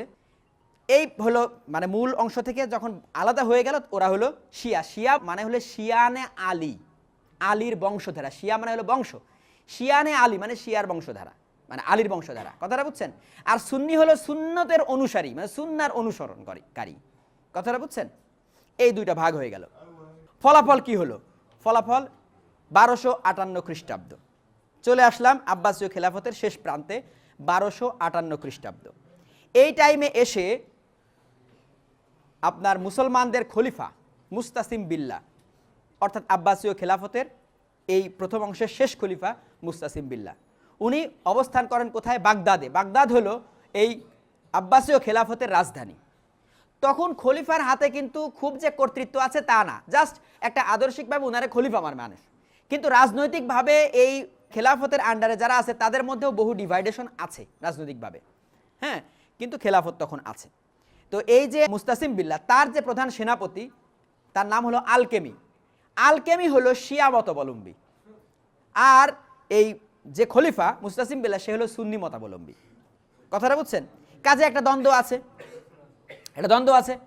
ওই মানে সেনাপতি সে মনে মনে চিন্তা করে, কবে এই সুন্নিটারে মেরে বা সরাই দিয়ে আমি শিয়ারা কেমনে ক্ষমতা দখল করব। এই চিন্তা কিন্তু তার মাথার মধ্যে আছে। কথাটা বুঝছেন? এরই মধ্যে একটা ওই খলিফার সন্তানের সাথে ওর একটা দ্বন্দ্ব হয়, ক্ল্যাশ হয়। এই দ্বন্দ্বের সূত্র ধরে সে কি করে, মঙ্গোলীয় সেনাপতি তখন হালাকু খানকে পত্র লেখে যে তোমরা বাগদাদে আক্রমণ করো, আমি যত সহযোগিতা লাগে করব। কথাটা বুঝছেন? ব্যাস, এবার কিন্তু এতদিন মঙ্গোলীয়রা কিন্তু বিরাট অঞ্চল দখল করে ফেলছে, কিন্তু মুসলমানদের এই খেলাফতে তারা কিন্তু ঢুকতে পারে নাই, কারণ জানে যে বিরাট সেনাবাহিনী, বিশাল কিছু, ওই আগের গৌরব, আগের নাম সুনাম, আসলে তেমন কিছু নাই তখন। কিন্তু এইবার দেখলো ব্যাস বিরাট একটা সুযোগ, কারণ ভেতরে যদি একটা শত্রু পাওয়া যায় তাহলে তো সুবিধা। ঢুকলো, মঙ্গোলীয়রা আসলো, এসে বাগদাদ চতুর্দিক থেকে করছে, অবরোধ করছে। এবার আলকেমি খলিফারে বুদ্ধি দিল যে আপনি শান্তি প্রস্তাব নিয়ে যান হালাকু খানের কাছে। ব্যাস তার বুদ্ধিমতো সে গেল, বলল যে আপনার মন্ত্রী পরিষদরে নিয়ে আসেন। এবার মন্ত্রী পরিষদ নিয়ে কাছে গেল, হালাকু খানের তাঁবুতে গেল শান্তি প্রস্তাব করতে। হালাকু খান ওরে আটকায়, অন্য সবগুলো এই মন্ত্রী পরিষদ প্রায় 3 শতাধিক তার উপদেষ্টা মণ্ডলী ছিল, সবাইকে হত্যা করছে, জবাই দিছে। দিয়ে খলিফা এবং খলিফার বংশ মানে পরিবার তাদেরকে জিম্মি করে শহরে ঢুকছে। শহরে ঢুকে এইবার 16 লক্ষ মানুষকে হত্যা করছে। কথাটা বুঝছেন? সাধারণ মানুষরা ধরছে আর জবাই দিছে 16 লক্ষ। বাগদাদ তখন চতুর্দিক দিয়ে কিন্তু ব্যারিকেড দিয়া, বিরাট দিয়ে দুর্গ করা। এইবার এই খলিফারে না খাওয়ায় রাখছে, না খাওয়ায় এবার ক্ষুধার্ত খলিফা যখন খাবার চাইছে, তখন এরই মধ্যে খলিফা কোথায় কোথায় কত সোনা দানা হিরে জহরত রাখছিল, এইগুলি সব ওরে মেরে মেরে স্বীকারোক্তি আদায় করে বের করছে সেইগুলা। এবার খাবার দিয়েছে 1 প্লেট ওই স্বর্ণ, যে খাও। তখন খলিফা বলছে স্বর্ণ আবার খাওয়া যায় কি করে? তখন হালাকু খান বলছে যদি খাওয়াই না যায় তাহলে তুমি কেন এগুলি জমা করেছো? জনগণের মধ্যে কেন বিতরণ করলে না? যদি বিতরণ করতে তাহলে তোমার এই জনগণ আজকে তোমার পক্ষে দাঁড়াতো, তোমার এই পৈতৃক এই রাজত্ব হারাতে হতো না। এরপরে ওই খলিফাকে কার্পেটের মধ্যে মুড়ায় পায়ে পাড়ায় পাড়ায় তাকে হত্যা করেছে। একদম আব্বাসীয় খেলাফত একেবারে বিলুপ্ত। পুরা মধ্যপ্রাচ্য মঙ্গোলিয়ারা দখল করে নিয়েছে। এরপরেও মুসলমানদের কিন্তু হুঁশ হয় নাই, তারা ঐক্যবদ্ধ হয় নাই। পরবর্তীতে কোনো রকমে আপনার তুরস্ক থেকে একটা ছোট্ট একটা ট্রাইবের উত্থান ঘটে, যারা পরবর্তী উসমানীয় খেলাফতের প্রতিষ্ঠা করে, যেটা সর্বশেষ 1924 খ্রিস্টাব্দ পর্যন্ত ছিল। সেটা কামাল আতাতুর্ক পাশা সেটার বিলুপ্তি ঘোষণা করে এবং শেষের দিকে এসে তাদের মূল ধ্বংসটা হয় হলো প্রথম বিশ্বযুদ্ধে পরাজিত পক্ষ জার্মানদের পক্ষ অবলম্বন করে হলো এই উসমানীয়রা। এইটা অংশগ্রহণ করে ওই যুদ্ধে পরাজিত হয়ে তারপরে আপনার এই যে সৌদি আরব সহ মধ্যপ্রাচ্যের দেশগুলি ফ্রান্স এবং ব্রিটেন ভাগাভাগি করে দখল করে নেয়। এরপরে আসলো মুসলমানদের উপর একেবারে চূড়ান্ত লানত। ইউরোপীয়রা চতুর্দিকে তখন ছড়িয়ে পড়ছে। 1498 খ্রিস্টাব্দে ভাস্কো দা গামা, পর্তুগিজ নাবিক, পর্তুগাল থেকে, যেই পর্তুগাল একসময় মুসলমানদের অধীনে ছিল, কথাটা বুঝছেন? সেখানে 800 বছর উমাইয়ারা খেলাফত করেছে। তারপরে ওইখানকার মানুষজন, ওইখানকার লোকজন এই মুসলমানদেরকে এমনভাবে বিতাড়িত করেছে, এখন আপনি স্পেন পর্তুগালে একটা মুসলিম পাড়াও পাবেন না। আমাদের অঞ্চলে আছে না হিন্দু পাড়া, ওখানে কোনো একটা মুসলিম পাড়াও পাবেন না। এমনভাবে মুসলমানদেরকে বিতাড়িত করেছে, হত্যা করেছে, নিঃশেষ করেছে। সেই পর্তুগাল থেকে এসেছে আমাদের এই অঞ্চলে। ইউরোপীয়রা তখন ব্যবসার জন্য পৃথিবীর চতুর্দিকে বহিরাগত হচ্ছে, কথাটা বুঝছেন? তাদের মাথার মধ্যে শুধু ব্যবসা না, বিশ্বজয়ের স্বপ্ন। তারা বহিরাগত হয়ে আমাদের এই অঞ্চলে ব্যবসার নাম করে আপনার ব্রিটিশরা এসেছে, ডাচরা এসেছে, ফরাসিরা এসেছে। এরকম ইউরোপীয় ছোট্ট ছোট্ট জাতি পৃথিবীর চতুর্দিকে ছড়ায় পড়েছে। স্প্যানিশরা, তারপরে পর্তুগিজরা চতুর্দিকে ছড়ায় পড়ে বিভিন্ন অঞ্চল তখন দখল, মানে পৃথিবীর কোন অঞ্চলকে দখলদারিত্ব নিয়ে তাদের চিন্তাভাবনা। আমাদের এই অঞ্চলে দখলদারিত্ব শুরু করে ব্রিটিশরা। তার আগেও কিন্তু ছোট ছোট কিছু কিছু দখলদারিত্ব ছিল। ব্রিটিশরা আপনার 1757 খ্রিস্টাব্দে লর্ড ক্লাইভ আপনার যুদ্ধ হয় নবাব সিরাজউদ্দৌলার সাথে। জানেন তো এই ঘটনা নাকি? পলাশির যুদ্ধ। এই ইতিহাস সবার ক্লাসের বইয়ে পড়েছেন। পলাশির যুদ্ধ আপনারা ক্লাসের বইয়ে পড়েছেন, স্বাধীনতা হারানোর ইতিহাস। কিন্তু না, আরও একটা ঘটনা ঘটেছে, আল্লাহর সভরেন্টি, আল্লাহর সার্বভৌমত্ব হারানোর ইতিহাস, আপনাদের কলেমা হারানোর ইতিহাস, তৌহিদ হারানোর ইতিহাস। কথাটা বুঝছেন? এই কথাটা কিন্তু ক্লাসের বইয়ে কোনো ইতিহাসে লেখা হয় নাই। এই যে লর্ড ক্লাইভ এই অঞ্চল দখল করে নিল, দখল করার পরে এবার কি আর এতদিন পর্যন্ত শরিয়া আইনে দেশ শাসন হতো? নবাবরা যেই আইন বিধান দিয়ে রাষ্ট্র পরিচালনা করতেন, সেই আইন বিধান কিসের? ইসলামী শরীয়তের। কথাটা বুঝছেন কিনা? কিন্তু যখন ব্রিটিশরা দখল করে দিল, তখন কি আর শরিয়া আইন থাকবে? তারা কি করলো? তাদের আইন, তাদের বিধান, তাদের নিয়ম কানুন চাপাই দিল আমাদের ওপরে। যখন এটা চাপায় দিল, তখন এই অঞ্চলের কেউই কি বুঝবে না যে আল্লাহর হুকুমত আমরা প্রত্যাখ্যান করে ফেলছি? বুঝবে না? কিছু মানুষ কিন্তু বুঝেছে, তখনকার আলেম সাহেবরাও বুঝেছে। কিন্তু ততদিনে মুসলমানদের মধ্যে কিন্তু ঐক্য নাই। কেমনে ঐক্য থাকবে? একই জামাতে নামাজ পড়তেছে, আমি হলাম মনে করেন যে ওই হানাফি, আর আমার পাশে আরেকজন মালিকি। আমি এখানে বুকে হাত বাঁধি, আর একজন এখানে হাত বাঁধি, আর একজন হাত ছাড়ে দেয়। তাহলে ঐক্য তো নাই। যেহেতু ঐক্য নাই, সেহেতু তাদের একসাথে হয়ে সংগ্রাম করাটা কঠিন। কথাটা বুঝছেন কিনা? কিন্তু তবুও তারা ব্রিটিশদের বিরুদ্ধে সংগ্রামে অবতীর্ণ হয়েছে। বহু ওই আন্দোলন তারা করেছে, ব্রিটিশ বিরোধী আন্দোলন। বেশিরভাগ অংশ নিয়েছে মুসলমানরা। তাদের মাথার মধ্যে একটা চেতনা ছিল যে আমরা তো আল্লাহর হুকুমত বাদ দিয়ে দিচ্ছি। আল্লাহর হুকুমত বাদ দিলে তো আর মুসলমান থাকা যায় না, কারণ মুসলমান হওয়ার প্রথম শর্তই হলো আল্লাহ ছাড়া কারো হুকুম মানবো না। এখন তো ব্রিটিশের হুকুমত মেনে নিচ্ছি। কথাটা বুঝছেন কিনা? তো এই চেতনা দিয়ে বহু মানুষকে সংগ্রামে উদ্বুদ্ধ করা গেছে। ব্রিটিশরা দেখলো, কিরে, আমাদের এত বড় বড় কামান, এত বড় বড় অস্ত্র, এদের কাছে তো কিছু নাই, এদের আছে একটা জনসংখ্যা। কিন্তু এই জনসংখ্যা, তারা অস্ত্রশস্ত্র নাই, ভাঙা রাইফেল নিয়ে কামানের সামনে দাঁড়ায় কি করে? ব্যাপারটা কি? যদি এভাবে দাঁড়াতে থাকে, পুরা জনসংখ্যা যদি দাঁড়ায়, এত বড় একটা জনসংখ্যা মেরে লাভটাই বাকি, আমি তো তাদেরকে শোষণ করতে এসেছি। কথাটা বুঝছেন কিনা? এই অঞ্চলের মানুষদেরকে শোষণ করার জন্যই তো তারা এসেছে। কাজেই তারা চিন্তা করলো যে আসলে এই শক্তিটা কোথায়, গবেষণা শুরু করলো। এইবার তারা খুঁজে পেল দুইটা জিনিস প্রধানত। এক হলো কলেমা, আল্লাহ ছাড়া কারো হুকুম মানব না, এই জন্য ব্রিটিশদের হুকুমত তারা মানতে চায় না। কথাটা বুঝছেন? 2 নাম্বার হলো কোরআন। কোরআনের মধ্যে বহু আয়াতে এই তৌহিদের কথা, আল্লাহর হুকুম মানার কথা আছে, আর বহু আয়াতে এটা প্রতিষ্ঠা করার জন্য জেহাদের কথা আছে। এই দুইটা জিনিস যখন মানুষ বুঝে যায়, জেনে যায়, রাষ্ট্র পরিচালনার নীতি আছে কোরআনের মধ্যে, তাহলে তারা তো রাষ্ট্র পরিচালনার জন্য, রাষ্ট্র প্রতিষ্ঠার জন্য চেষ্টা করবে, কোরআনের আইন প্রতিষ্ঠার জন্য চেষ্টা করবে। তাহলে তাদেরকে দুইটা জিনিস থেকে সরাতে হবে।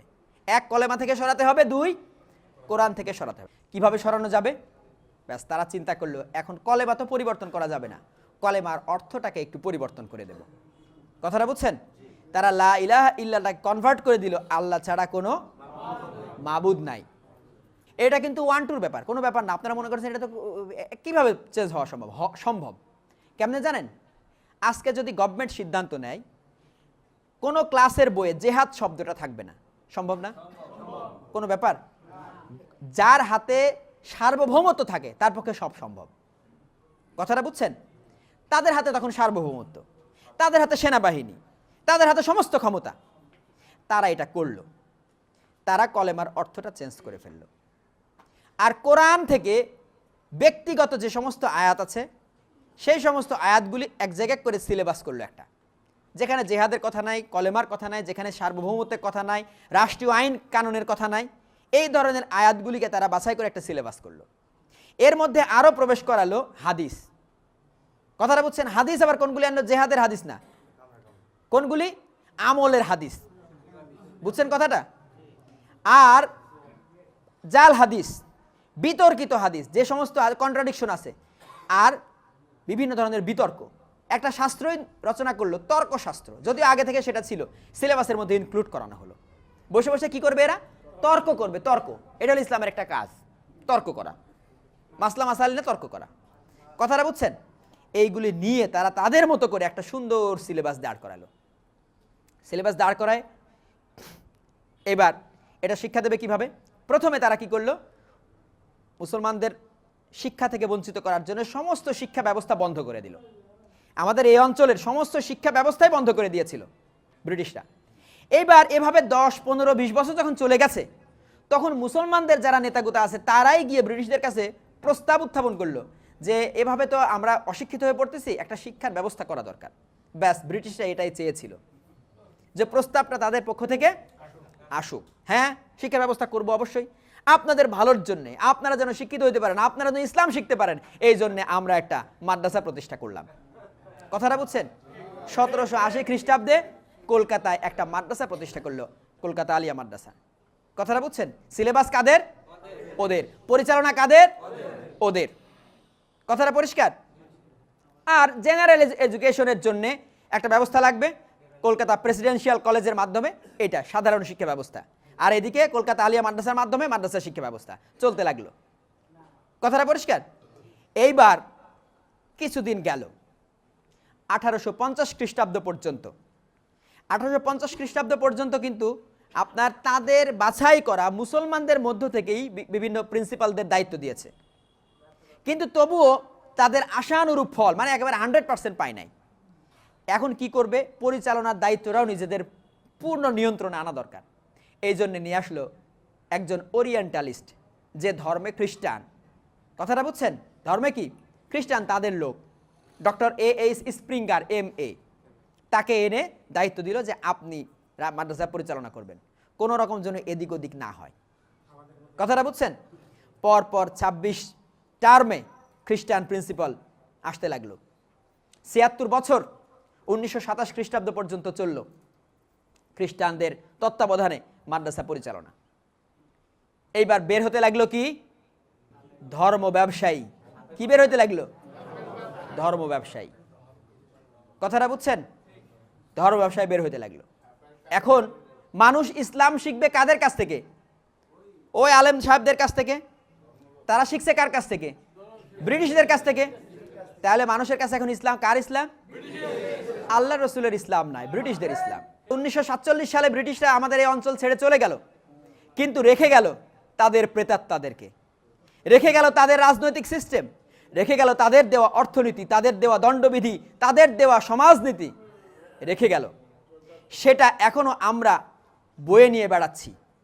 এরই মধ্যে সমগ্র পৃথিবীতে প্রথম বিশ্বযুদ্ধ, দ্বিতীয় বিশ্বযুদ্ধ, দুইটা বিশ্বযুদ্ধ হওয়ার পরে তারা বুঝে ফেললো যে এই যে ব্যবস্থা, কলোনিয়াল সিস্টেম, সাম্রাজ্যবাদী যে ব্যবস্থাটা, এটা আর টিকায় রাখা যাবে না, এটা নিয়ে দ্বন্দ্ব হতে থাকবে। তারা কি করলো, বিভিন্ন কলোনিকে স্বাধীন করে দিয়ে দিয়ে তারা চলে যেতে লাগলো, তাদের সিস্টেম চাপাই দিয়ে দিয়ে তারা নিজেদের দেশে চলে যেতে লাগলো। এমনভাবে চলে যেতে লাগলো সারা জীবন যেন শোষণ করে খেতে পারি, কিন্তু বাহ্যিকভাবে বোঝা না যায়। তারা বুঝাই দিয়ে গেছিল যে ইসলাম হলো একটা ব্যক্তিগত ধর্ম, নামাজ পড়ো, রোজা করো, হজ করো, জাকাত দাও, দাড়ি টুপি করো, এগুলো হলো ইসলাম। কথাটা বুঝছেন? এরই মধ্যে কিছু মানুষ বুঝে ফেললো যে না, ইসলাম শুধু এটা না, ইসলাম একটা দিন। এই কথাটা কিন্তু কিছু মানুষ বুঝলো, যেমন মাওলানা মওদুদি, উনি বুঝতেন যে ইসলাম হলো কি দিন। এটা বোঝার পরে উনি বইপত্র লিখে একটা আদর্শ দাঁড় করে একটা সংগঠন করলেন। দিন তার মানে প্রতিষ্ঠা করতে হবে। দিন মানে কি? এখন একটা দিন আছে, তাহলে সেটার উৎখাত করে তো ওইটা প্রতিষ্ঠা করতে হবে। কথাটা বুঝছেন কি? এখন সে চিন্তা করলো দিন যেহেতু প্রতিষ্ঠা করতে হবে, তাহলে কিছু মানুষ বুঝলো যে এটা দিন, এটা প্রতিষ্ঠা করা লাগবে। তাহলে ইসলামের দুইটা ভাগ হয়ে গেল। একদল মনে করলো যে ইসলাম হলো ব্যক্তিগতভাবে পালন করার একটা ধর্ম, তার প্রতিষ্ঠার কোনো ব্যাপার নেই। আরেকটা দল মনে করলো যে প্রতিষ্ঠা করা লাগবে। এখন যারা প্রতিষ্ঠা করা লাগবে চিন্তা করলো, তাদের মধ্যে আবার দুইটা প্রক্রিয়া, প্রতিষ্ঠার প্রক্রিয়া। এক পক্ষ তারা নিল যে প্রতিষ্ঠা কেমনে করা যায়। রাসূলুল্লাহ টাইম ছিল যুদ্ধের সময়, তখন যুদ্ধ হতো, দেশে দেশে যুদ্ধ হতো, যুদ্ধ করে করে সাম্রাজ্য বিস্তার হতো, কাজেই তখন রাসূলুল্লাহ যুদ্ধ করেছেন। কিন্তু এখন তো যুদ্ধের টাইম না, এখন তো ভোটের টাইম, কাজেই ভোট করে ইসলাম প্রতিষ্ঠা করতে হবে। কথাটা বুঝছেন? তারা প্রক্রিয়া নিল ভোট, এটা হলো পলিটিক্যাল ইসলাম। এবার আরেকটা পক্ষ নিল রাসূলুল্লাহ যুদ্ধ করেছেন, তার মানে যুদ্ধ করে প্রতিষ্ঠা করতে হবে, এটা হলো জঙ্গিবাদী ইসলাম। কথাটা পরিষ্কার বোঝা গেল? তাহলে ইসলামের কয়টা ভাগ হয়ে গেল? একটা হলো পলিটিক্যাল ইসলাম, একটা হলো জঙ্গিবাদী ইসলাম, আর আরেকটা হলো সারা জীবন দাওয়াত দিতে দিতে দিতে দিতে সমস্ত মানুষ ভালো হয়ে যাবে, হলো তাবলীগ। কথাটা বুঝছেন? আরেকটা পক্ষ থাকলো ব্যক্তিগত ইসলাম পালন করা, ব্যক্তিগতভাবে আমি ইসলাম পালন করব, নামাজ রোজা হজ জাকাত, আর জীবন যেমনে চলতেছে এমনি চলতে থাক। আরেকটা পক্ষ থাকলো তারা আল্লাহর সান্নিধ্য পাওয়ার জন্য আত্মার ঘষা মাজায় ব্যস্ত, ঘরের দরজা বন্ধ করে দিয়ে, সুফিবাদী ইসলাম। তাহলে জঙ্গিবাদী ইসলাম, পলিটিক্যাল ইসলাম, সুফিবাদী ইসলাম, তাবলিগি ইসলাম, ব্যক্তিগত ইসলাম, এই হলো ইসলামের পাঁচটা প্রধান মনে করেন যে ভাগ। এখন কি আপনি মনে করতেছেন এই পাঁচটাই ভাগ? না। এবার যারা প্রতিষ্ঠা করতে চায়, ধরেন যুদ্ধের মাধ্যমে আমরা প্রতিষ্ঠা করব, কিন্তু আমার কাছে যে ইসলাম আছে আপনার কাছে আবার সেটা নাই। আমার কাছে আছে হানাফি ইসলাম, আপনার কাছে আছে মালিকি ইসলাম। আমি যুদ্ধ করে প্রতিষ্ঠা করলে করব হানাফিরটা, আর আপনি প্রতিষ্ঠা করলে করবেন মালিকিরটা। তাহলে আমি যুদ্ধ করে প্রতিষ্ঠা করতে চাই ঠিকই, কিন্তু ঐক্যবদ্ধ হইতে পারবো না। আমি ভোট করে প্রতিষ্ঠা করতে চাই, আপনিও ভোট করেই প্রতিষ্ঠা করতে চান, কিন্তু আপনার কাছে আছে শিয়া ইসলাম, আমার কাছে আছে সুন্নি ইসলাম, তাহলে আমরা দুইজন আর এক হইতে পারবো না।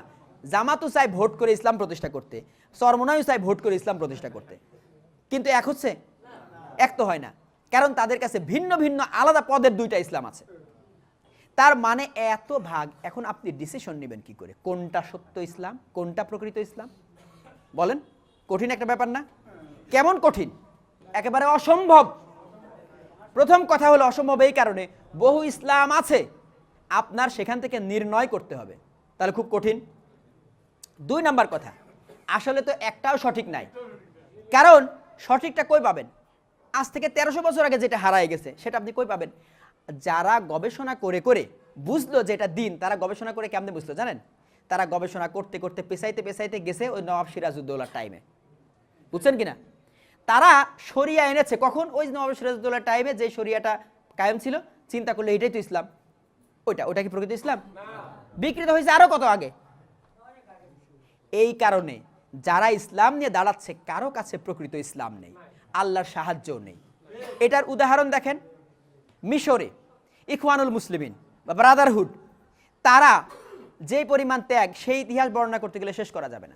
আপনারা কিছুই করেন নাই তাদের তুলনায়, এবং এত প্রভাবশালী, মধ্যপ্রাচ্য কাঁপায় ফেলছে একদম। ঠিক আছে, মিশরে নির্বাচিত একমাত্র প্রেসিডেন্ট হলো মোহাম্মদ মুরসি। এই মুরসি ব্যাপক মানে ভোটে সে জয়যুক্ত হয়ে ক্ষমতায় আসলো, পলিটিক্যাল ইসলাম। তাহলে ক্ষমতায় আসলো, এবার ইসলাম কায়েম হয়ে যাবে নাকি? কি হলো? রাষ্ট্রের ক্ষমতা হারানোর প্রধান দুইটা প্রক্রিয়া, একটা হলো গণ অভ্যুত্থান, একটা সেনা অভ্যুত্থান। গণ অভ্যুত্থান হলো লক্ষ লক্ষ মানুষ যদি একটা জায়গাতে সমাবেশ করে অনাস্থা প্রকাশ করে, তখন বিশ্ববাসী জানে যে এই সরকার আর থাকা যায় না। তখন কি করে, সেনাবাহিনী ওর হাতে থেকে ক্ষমতা নিয়ে আরেকটা ভোট কিছু একটা করবে, অর্থাৎ আপাতত নিয়ে নেয়। এটার নাম হলো গণ অভ্যুত্থান। আর আরেকটা হলো সেনাবাহিনীর মধ্যে থেকে কু ঘটায় সেনাবাহিনী ইয়ের কাছ থেকে ক্ষমতা নিয়ে নেয়। তো সেখানে ঘটলো গণ অভ্যুত্থান। কেন? যদি ইসলাম দিয়ে থাকো তাহলে জনগণ তোমার পক্ষে যাওয়ার কথা, গণ অভ্যুত্থান করবে কেন? রসুল আল্লাহর ইসলাম যেখানে প্রবেশ করেছে, একটা উদাহরণ দিই, খালেদ বিন ওয়ালিদ রাদিয়াল্লাহু তাআলা আনহু ইসলাম প্রতিষ্ঠা করেছেন আপনার সম্ভবত হেরা অঞ্চলে। তো তখনই কেন্দ্র থেকে খবর গেছে যে সিরিয়া অঞ্চলে একটা অভিযান যাইতে হবে। মাত্র ক্ষমতা নিয়েছে, ঠিক আছে, নিয়ে কিছুদিন পরিচালনার পরে যখন এই সংবাদটা এসেছে, তখন উনি বাহিনী নিয়ে যখন অন্য অঞ্চলে চলে যাবেন, তখন কি করেছেন, সবাইকে এলান ঘোষণা করে দিয়েছেন যে আপনারা যারা জিজিয়া দিয়েছিলেন তারা সবাই জিজিয়া ফেরত নিয়ে যান। কারণ জিজিয়ার শর্তই হলো আপনাদেরকে আমরা নিরাপত্তা দিব, আপনারা আমাদেরকে জিজিয়া দিবেন। কথাটা বুঝছেন কিনা? এই নিরাপত্তার বিনিময়, হ্যাঁ, জিজিয়া। তো যেহেতু আমরা আপনাদের এই অঞ্চল ছেড়ে অন্য অঞ্চলে অভিযানে চলে যেতে হচ্ছে, কাজে আপনারা জিজিয়া ফেরত নিয়ে যান। এবার দলে দলে লোক এসে জিজিয়া ফেরত নিয়ে চলে গেছে। এরপর অভিযানে গেছেন, অভিযান সফল করে আবার যখন এখানে ব্যাক করছেন, তখন ওই দুর্গের দুয়ারে সমস্ত লোকজন এসে সমবেত হয়েছে, হয়ে বলছে যে আমরা কখনো আপনাদের মতন শাসক পাই নাই, কোনো যুদ্ধ লাগবে না, আপনারা শাসন করেন আমাদেরকে। ইসলাম যেখানে গিয়েছে সেখানে সাধারণ মানুষ একবারে আলিঙ্গন করে নিয়েছে এইভাবে করে। যারা ইসলাম একবার চিনে ফেলছে, দেখে ফেলছে, তারা নিজেরা এসে ক্ষমতা দিয়ে দিয়েছে। কথাটা বুঝছেন? তাহলে তোমাদের কাছ থেকে জনগণ পালাতে চায় কেন? কারণ যেই ক্ষমতা এসেছে, ইসলাম কি কায়েম করেছে জানেন? তারা সঙ্গীত বন্ধ করবে, তারা নৃত্য বন্ধ করবে, তারা নাট্যকলা বন্ধ করবে, অভিনয় বন্ধ করবে, তারা জোর করে দাড়ি রাখাবে, তারা টুপি পরাবে, তারা জুব্বা পরাবে। এই হলো তাদের ইসলাম। জনগণ কি এটা চায়? এই হলো তাদের ইসলাম। ব্যাস, গণ অভ্যুত্থান হয়েছে, গভর্নমেন্টের পতন হয়েছে, এটাই গণতান্ত্রিক সিস্টেম। বেশিরভাগ মানুষের ভোটে তুমি এসেছো, আবার বেশিরভাগ মানুষ যদি তোমার না চাই, যাইতে হবে, বিদায় নিতে হবে, আর শক্তি দিয়ে তুমি থাকতে পারবে না। কথাটা বুঝছেন কিনা? ব্যাস, তাহলে পলিটিক্যাল ইসলামের পরাজয়, পতন আমরা চোখে দেখলাম। উদাহরণ, যদি ইখওয়ানুল মুসলিমিনের মতন একটা দল যদি সফল হতে না পারে, তাহলে পৃথিবীতে আর কোন পলিটিক্যাল দল আছে যেটা সফল হবে? না, সম্ভব না। সবচেয়ে বড় কথা, ইসলাম প্রতিষ্ঠার জন্য লাগবে আল্লাহর সাহায্য। এবার আসেন 2 নাম্বার, আমি জঙ্গিবাদী ইসলামের উদাহরণ দিব। আফগানিস্তানে আপনার 1979 সাল থেকে 1989 সাল 10 বছর যুদ্ধ হলো রাশিয়ান সেনাবাহিনীর বিরুদ্ধে। কথাটা বুঝছেন? এই যুদ্ধে আফগানিস্তানের স্বাধীনতাকামী 7টা দল তারা একত্রিত হয়ে যুদ্ধ করলো। ভালো কথা, যুদ্ধ করে করে 1989 খ্রিস্টাব্দে আপনার সোভিয়েত ইউনিয়ন, হ্যাঁ, সৈন্য প্রত্যাহার করলো আফগান থেকে। তাহলে এখন কি তারা যুদ্ধ করেছে ইসলামের জন্য, ইসলাম কায়েম হবে নাকি? কিন্তু না, তা হলো না। শুরু হলো গৃহযুদ্ধ। কারণ ওই যে 7টা গ্রুপ একসাথে হয়ে ক্ষমতা যুদ্ধ করেছিল, তারা এখন 7টা ভাগে বিভক্ত হয়ে গেল। এইবার কি করলো, এক একটা অঞ্চল এক একজনের হাতে, শুরু হলো গৃহযুদ্ধ। এই গৃহযুদ্ধের ভেতর থেকেই কিন্তু জন্ম নিল তালেবান। 94 থেকে জন্ম নিল, 96 এর মধ্যে পুরো আফগানিস্তানের 90% ভূখণ্ড তারা দখল করে নিল তালেবানরা ক্ষমতায় এসে কি করলো, এই যে গ্লাস না, জানালার গ্লাসগুলিকে কালো রং করে দিল, যেন বাইরে থেকে বা ভেতর থেকে বাইরে দেখা না যায়, বাইরে থেকে ভেতরে দেখা না যায়, নারীদেরকে দেখা যাবে। যত নারী শিক্ষালয় ছিল, নারীদের শিক্ষা প্রতিষ্ঠান ছিল, সব বন্ধ করে দিল। এবার নৃত্য, সঙ্গীত সমস্ত কিছু বন্ধ, জোর করে দাঁড়িয়ে রাখালো। যখন আপনার 2001 সালে আমেরিকা আফগানিস্তানে আক্রমণ করলো, তখন মানুষগুলি সবাই চলে গেল তালেবানদের বিপক্ষে, আমেরিকার পক্ষে। অথচ হওয়ার কথা ছিল কি?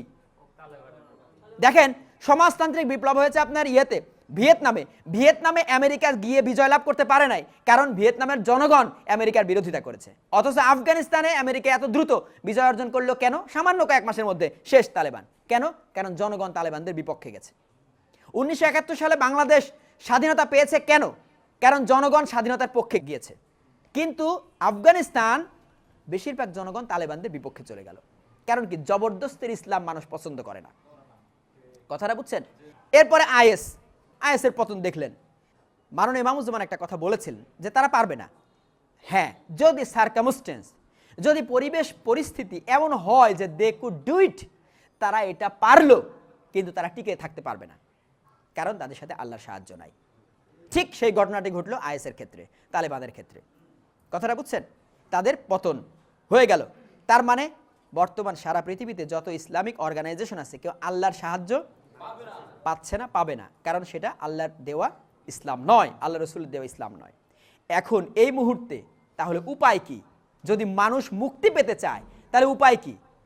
একটা মাত্র উপায়, যদি আল্লাহ সিদ্ধান্ত নেন যে মানুষকে মুক্তি দিবেন, যদি আল্লাহ সিদ্ধান্ত নেন যে আবার মানুষদেরকে প্রকৃত ইসলাম দান করবেন, সত্য আকীদা দান করবেন, তাহলেই কেবল সম্ভব। আল্লাহর হস্তক্ষেপ যাকে বলে, আল্লাহর হস্তক্ষেপ ছাড়া, আল্লাহর স্পেশাল সিদ্ধান্ত ছাড়া আর মানুষ গবেষণা করে আর সেই সত্য ইসলাম পাওয়া সম্ভব নয়, যেটা একেবারে বহু আগে হারিয়ে গেছে। আপনি যদি সর্বোচ্চ এইটুকু বুঝতে পারেন যে এটা সঠিক নয়, কিন্তু সঠিক কোনটা এইটা আল্লাহ দেওয়া ছাড়া পাবেন না। কথাটা পরিষ্কার বোঝা গেল? এখন মাননীয় ইমামুজ্জামান বুদ্ধি হওয়ার পর থেকে এই চিন্তাগুলি করতেন। যা দেখতেন উনি চোখে দেখতে পাচ্ছেন এগুলো তো সত্য নয়, এগুলো তো মিথ্যা, এটা তো ইসলাম নয়, এগুলি উনি দেখতেন, পড়তেন, গবেষণা করতেন, চিন্তা করতেন আর সত্যটা খুঁজতেন। এই খুঁজতে খুঁজতে খুঁজতে খুঁজতে আল্লাহ পাক ওনাকে তো নির্বাচন করেই রেখেছেন, ওনাকে মনোনীত করেই রেখেছেন এই সত্য বোঝানোর জন্যে। ব্যাস আল্লাহ একটু একটু একটু করে একেবারে দিনের আলোর মতো পরিষ্কার করে দিলেন যে প্রকৃত ইসলাম কোনটা। বহুদিন ধরে মাননীয় ইমামুজ্জামানের মাথায় চিন্তা ছিল যে মুসলমানদের এই পর্যন্ত মূল কারণ কি। বহু মানুষ বহু রকম কারণ বলেছে, কেউ বলেছে শিক্ষার অভাব, কেউ বলেছে ইমানের অভাব, কেউ বলেছে এটা ওটা, কিন্তু মাননীয় ইমামুজ্জামানকে আল্লাহ বোঝালেন না, মূল কারণ কলেমা থেকে সরে যাওয়া। কথাটা পরিষ্কার? এখন আল্লাহ পাক কেমন দয়া করলেন, কেমন খেয়াল করেন, সমগ্র পৃথিবীতে 800 কোটি এই মানব জাতি, এখন কোথাও এই সত্যটা নাই, সত্য পাওয়ার কোনো বিন্দুমাত্র সম্ভাবনাও নাই। আল্লাহ দয়া করে এই বাংলার মাটিতে আমার বাড়ির কাছে মাননীয় ইমামুজ্জামানকে এই সত্যটা বোঝালেন। সেই সত্য বোঝানোর পরও বাংলাদেশের 16 কোটি মানুষ কি সত্য গ্রহণ করে নিয়েছে? না। আল্লাহ আমাদের মুষ্টিমেয় কিছু মানুষকে এই সত্যটা বোঝার তৌফিক দান করলেন। এটা কত বড় পাওয়া, কত বড়! এইটা পাওয়ার পরে বলেন তো আর জান্নাত লাগে? এইটা পাওয়ার পরে এর শুকরিয়ার জন্যই তো এমন 10টা জনম কোরবান করা যায়। কত বড় পাওয়া এই তৌহিদ, কত বড় পাওয়া এই সত্য, আপনারা উপলব্ধি করতে পারবেন না। মানুষ খুঁজছে, মানুষ তাদেরকে নিজেদেরকে কোরবান করছে, সমস্ত ভিটে মাটি বিক্রি করে তারা সিরিয়াতে চলে যাচ্ছে। কেন? মনে করছে সেখানে জান্নাত আছে, মনে করছে সেখানে সত্য আছে, মনে করছে সেখানে ইসলাম আছে। তারা সমস্ত কিছু ফেলে রেখে চলে যাচ্ছে সিরিয়া, সব কিছু বিক্রি করে ওই রাস্তায় ব্যয় করে দিয়ে সর্বশেষ জীবনটা দেওয়ার জন্য চলে যাচ্ছে সেখানে, কিন্তু সত্য পাচ্ছে না। আপনি কোথাও যান নাই, আপনি সিরিয়াতে যান নাই, আপনি আফগানিস্তানে যান নাই, আপনি ঘরের ভাত খেয়ে, আপনি বাজারে গিয়ে ব্যবসা করে আপনি সত্য পেয়েছেন, কষ্ট না করে পেয়েছেন, এজন্য মর্ম বুঝছেন না? খুব সহজে পেয়ে গেছেন, এজন্য মর্ম বুঝছেন না? আমরা যদি এই উপলব্ধিটা করতে পারতাম যে আমরা কি পেয়েছি, তাহলে আমাদের আর বলা লাগতো না নিজের জীবন সম্পদ কোরবান করার জন্য। কিন্তু আমাদের এই উপলব্ধিটা খুব কম। যে ইতিহাসটা দেখলেন, এতদিনকে এই ইতিহাসটা আপনাদের সামনে পরিষ্কার ছিল? আজকে পরিষ্কার হলো। তাহলে এই যে দিনটা বিকৃত হলো, দিনটা বিকৃতির মূল কারণ কি জানেন? হাদিস সংগ্রহ করেছে, এটা কি বিকৃতির কারণ? কি সমস্যা? হাদিস সংগ্রহ তো বিকৃত হতো না দিনটা। জেহাদ ছেড়ে দেওয়া সেটা তো আলাদা। প্রথম বিকৃতিটা, প্রথম ইয়েটা হলো উদ্দেশ্য ভুলে যাওয়া। জাতিকে কেন সৃষ্টি করা হয়েছে সেই উদ্দেশ্য ভুলে যাওয়া, আকীদা ভুলে যাওয়া। 2 নাম্বার হলো এই যে হাদিস সংগ্রহ করলো, এটা ব্যাপার না, তারা ফিকহ শাস্ত্র রচনা করলো, এটাও ভুল নয়, ঠিক আছে। কিন্তু সমস্যাটা হলো তারা এইটা নিয়ে এত ব্যাখ্যা বিশ্লেষণ করেছে পরবর্তীতে, যেহেতু জেহাদ নাই, কাজ নাই, কি করবে তারা? তারা বসে বসে এটার চুল চেরা অতি ব্যাখ্যা, আরো ব্যাখ্যা এবং দিন নিয়ে বাড়াবাড়ি করতে করতে তারা এটাকে বিকৃত করে ফেললো। মানে দিনটা এমন কঠিন জটিল বানায় ফেললো, পালন করতে গিয়ে অবস্থা খারাপ। প্রতিষ্ঠা কখন করবেন? তাহলে 1 নাম্বার, আপনারা কখনোই উদ্দেশ্য ভুলতে পারবেন না। আপনারা কেন হিজবুত তৌহিদে এসেছেন? হিজবুত তৌহিদের চাওয়া কি? মারুন ইমামের চাওয়া কি? আল্লাহ আপনাদেরকে কেন সত্য দিলেন? এই উদ্দেশ্য যদি ভুলে যান তাহলে আর কিছুই অবশিষ্ট থাকে না। কথাটা বুঝছেন কিনা? তাহলে জাতি পথ হারালো কেন? উদ্দেশ্য ভুলে যাওয়ার কারণে, আকীদা ভুলে যাওয়ার কারণে। আপনারা যদি হিজবুত তৌহিদ পেয়েও যদি ঘরে ঢুকে যান, তার মানে আপনি উদ্দেশ্য ভুলে গেলেন। যদি মনে করেন লা ইলাহা ইল্লাল্লাহ বললেই তো জান্নাত, তাহলে আর সংগ্রাম দরকার নাই, তার মানে আপনি আকীদা ভুলে গেছেন। আপনি কি জান্নাত পেতে আসছেন হিজবুত তৌহিদে? না, সত্য দিন প্রতিষ্ঠা করতে এসেছেন। কথাটা পরিষ্কার বোঝা গেল? একটা হলো দিন প্রতিষ্ঠা, একটা হলো দিন পালন। যারা দিন পালন করবে, মুসলিম হবে, তাদের জন্য ওই কথা। আমি ঘর নির্মাণ করেছি, এখন বলছি ভাই ঘরে আসলে তুমি শান্তি পাবা। কথাটা বুঝছেন কিনা? কিন্তু ঘর যারা নির্মাণ করবে তাদের জন্য শান্তি না, তাদের জন্য ত্যাগ, তাদের জন্য কোরবানি, তাদের জন্য সংগ্রাম। এই ঘরটা যে তৈরি করেছে তাদের মাথার ঘাম পায়ে ফেলে একটার পর একটা ইট গাঁথুনি দেওয়া লেগেছে না? ওই নিচ থেকে ইট বয়ে আনা লেগেছে না? তাহলে ঘর যারা নির্মাণ করবে তাদের কিন্তু শান্তির চিন্তা করা যাবে না, তাদের চিন্তা করতে হবে ত্যাগ করার চিন্তা। কথাটা পরিষ্কার বোঝা গেল? তাহলে আপনারা কিসের চিন্তা করবেন? ত্যাগ। আপনারা জান্নাতের জন্য আসেন নাই, আপনারা কেন এসেছেন? দিন প্রতিষ্ঠার জন্য। মনে রাখবেন দুইটা জিনিস, একটা হলো দিন প্রতিষ্ঠা আর আরেকটা হলো পালন। যারা পালন করবে তারা জান্নাতি। পালন করলে কি? আর যারা পালন করবে না তারা, যারা কলেমাতে আসলো এগুলি করলো তারা কি? জান্নাতি। যারা এটা করলো না তারা কি? জাহান্নামী। তাহলে যারা প্রতিষ্ঠা করবে তারা কারা? তারা হলো মুকাররাবুন। তারা কারা? তারা মুকাররাবুন।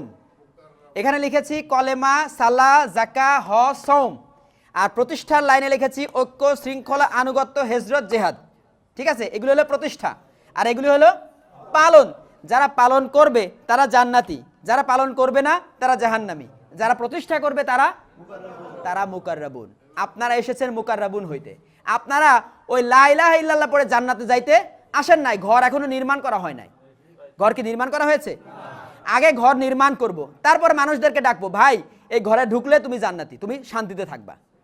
আপনারা এসেছেন ঘর নির্মাণ করতে। আপনাদের এই চিন্তা করলে চলবে না যে লা ইলাহা ইল্লাল্লাহ পড়লে ওটা কাদের জন্য?